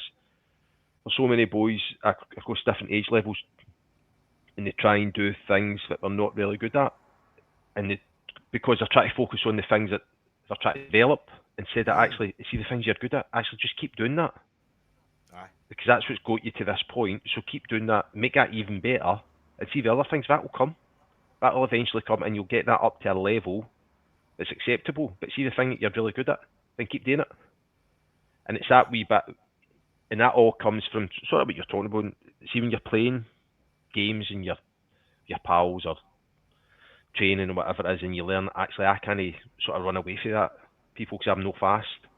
But see, if I just bide my time and I can defend against people, I'm good, and I can read a game a wee bit better, or actually I'm really fast, so what I'm going to do is I'm just going to run away from people. You sort of learn that. And it's definitely, the sooner boys learn that, and girls, the better. Right, so we'll finish up then. We've solved it all, Scott. Yeah, Solved it. Fucking We've solved it. Fucking This podcast should be called the Solve It Fucking Boys. Solve it. It took us long I'll enough give to you my solve back the four. It took us That's long you. enough to solve the sound. Fuck's sake. No, there's a lot of people Listen, commenting on that. Here, by the way, I went and listened to the YouTube sound. I blocked you off. Sounds fine. Bunch of fannies in the fucking comments. It's a bit harsh. Oh, it is. I checked it out. Arseholes, mate. Arseholes. Tell me. Right, game of order, Brian, you going? Yes. You looking forward to it? Aye. You're always looking. No, That's you're always. all, bro. No, you're always looking forward. You're always looking forward to it, but it'll be an interesting atmosphere. I'm hoping that Hassan plays. I'd like to see him get a start. I'd like to see a sort of freshness about the team for midweek. But I think it's going to be an interesting atmosphere tomorrow. Because I think, see the atmosphere, I was up at Tannadice, that was brilliant. Obviously, it's a Saturday night, and I think everybody was steaming anyway, so I think it was just a cracking atmosphere. I was at a game midweek, the first European game. That was cracking atmosphere as well, because there was it felt like a proper Champions League night. The first qualifier at home. Mm-hmm. So it'll be interesting to see what the atmosphere is like tomorrow, because obviously, I think all fans have sort of taken the hit. And I think that's where we sort of need a freshness tomorrow, and that's where I would play Hassan tomorrow. Just alright, that's brilliant. Sort of looking forward to seeing him. So who do you think? What do you think will start? You said that you think the defence will get changed up. Centre of the park. I think centre. Egan's going to start, isn't he? He'll start. If McGregor's been no well, I'd be surprised if he plays. So I think it will be Hatate and Boer.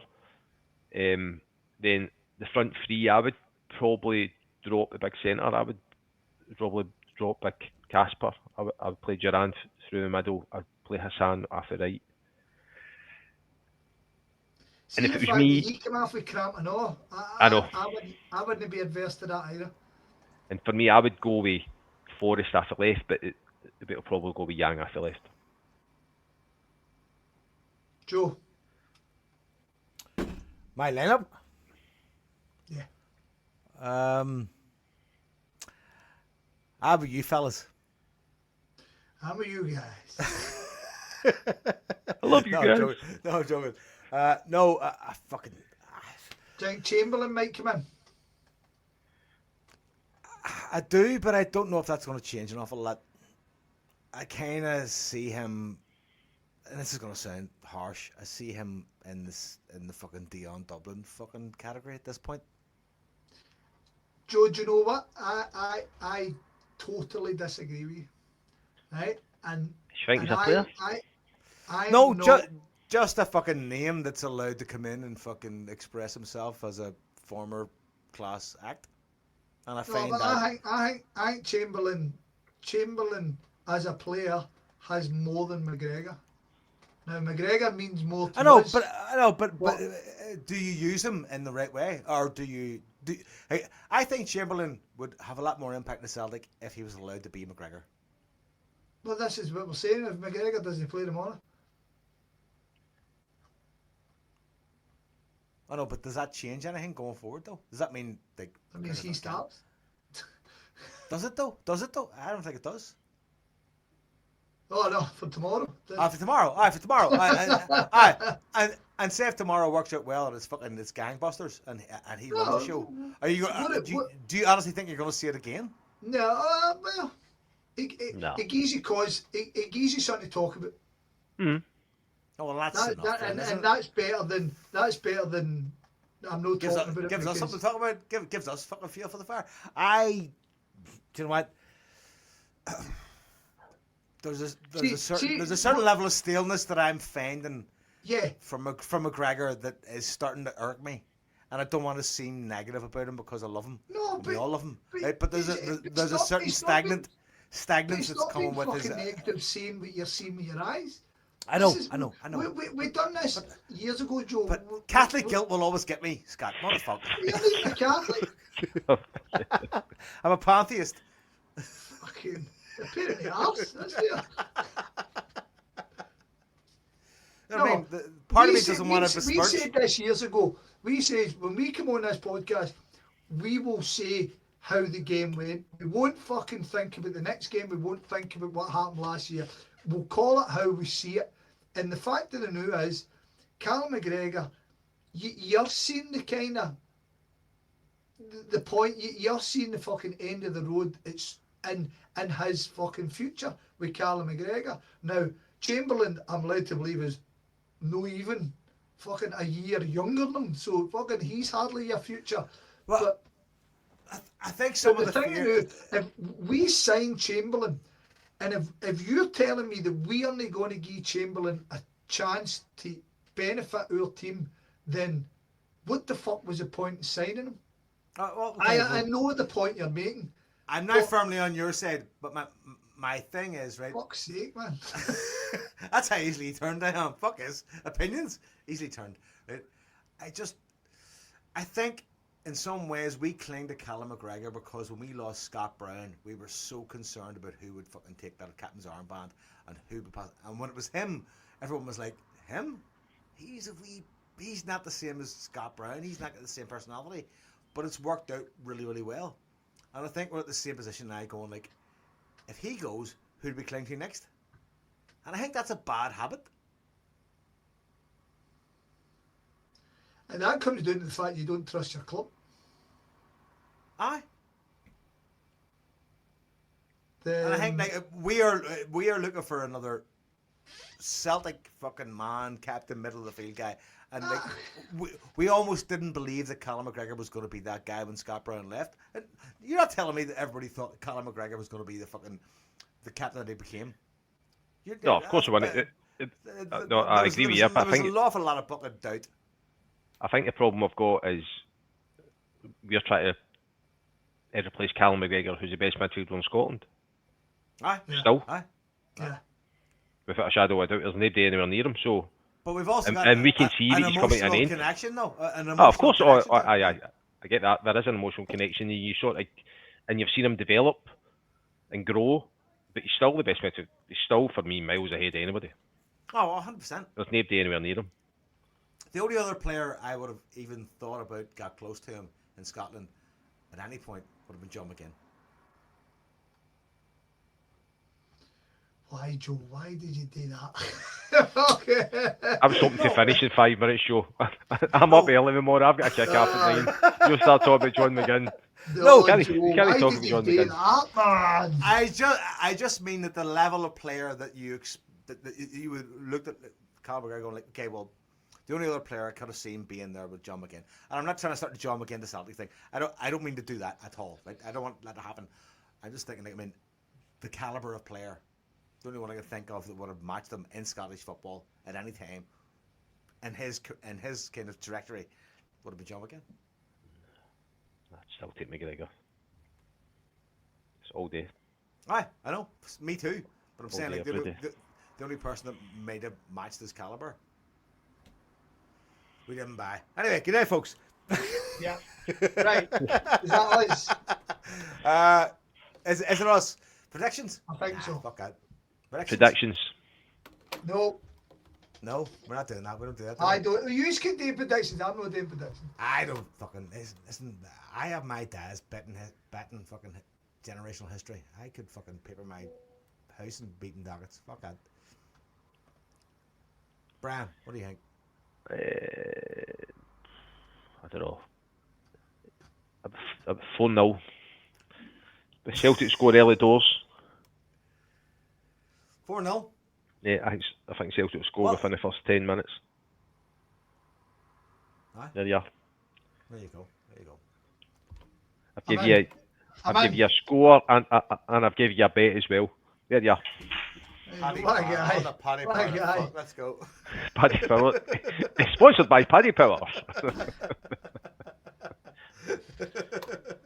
Bat 666.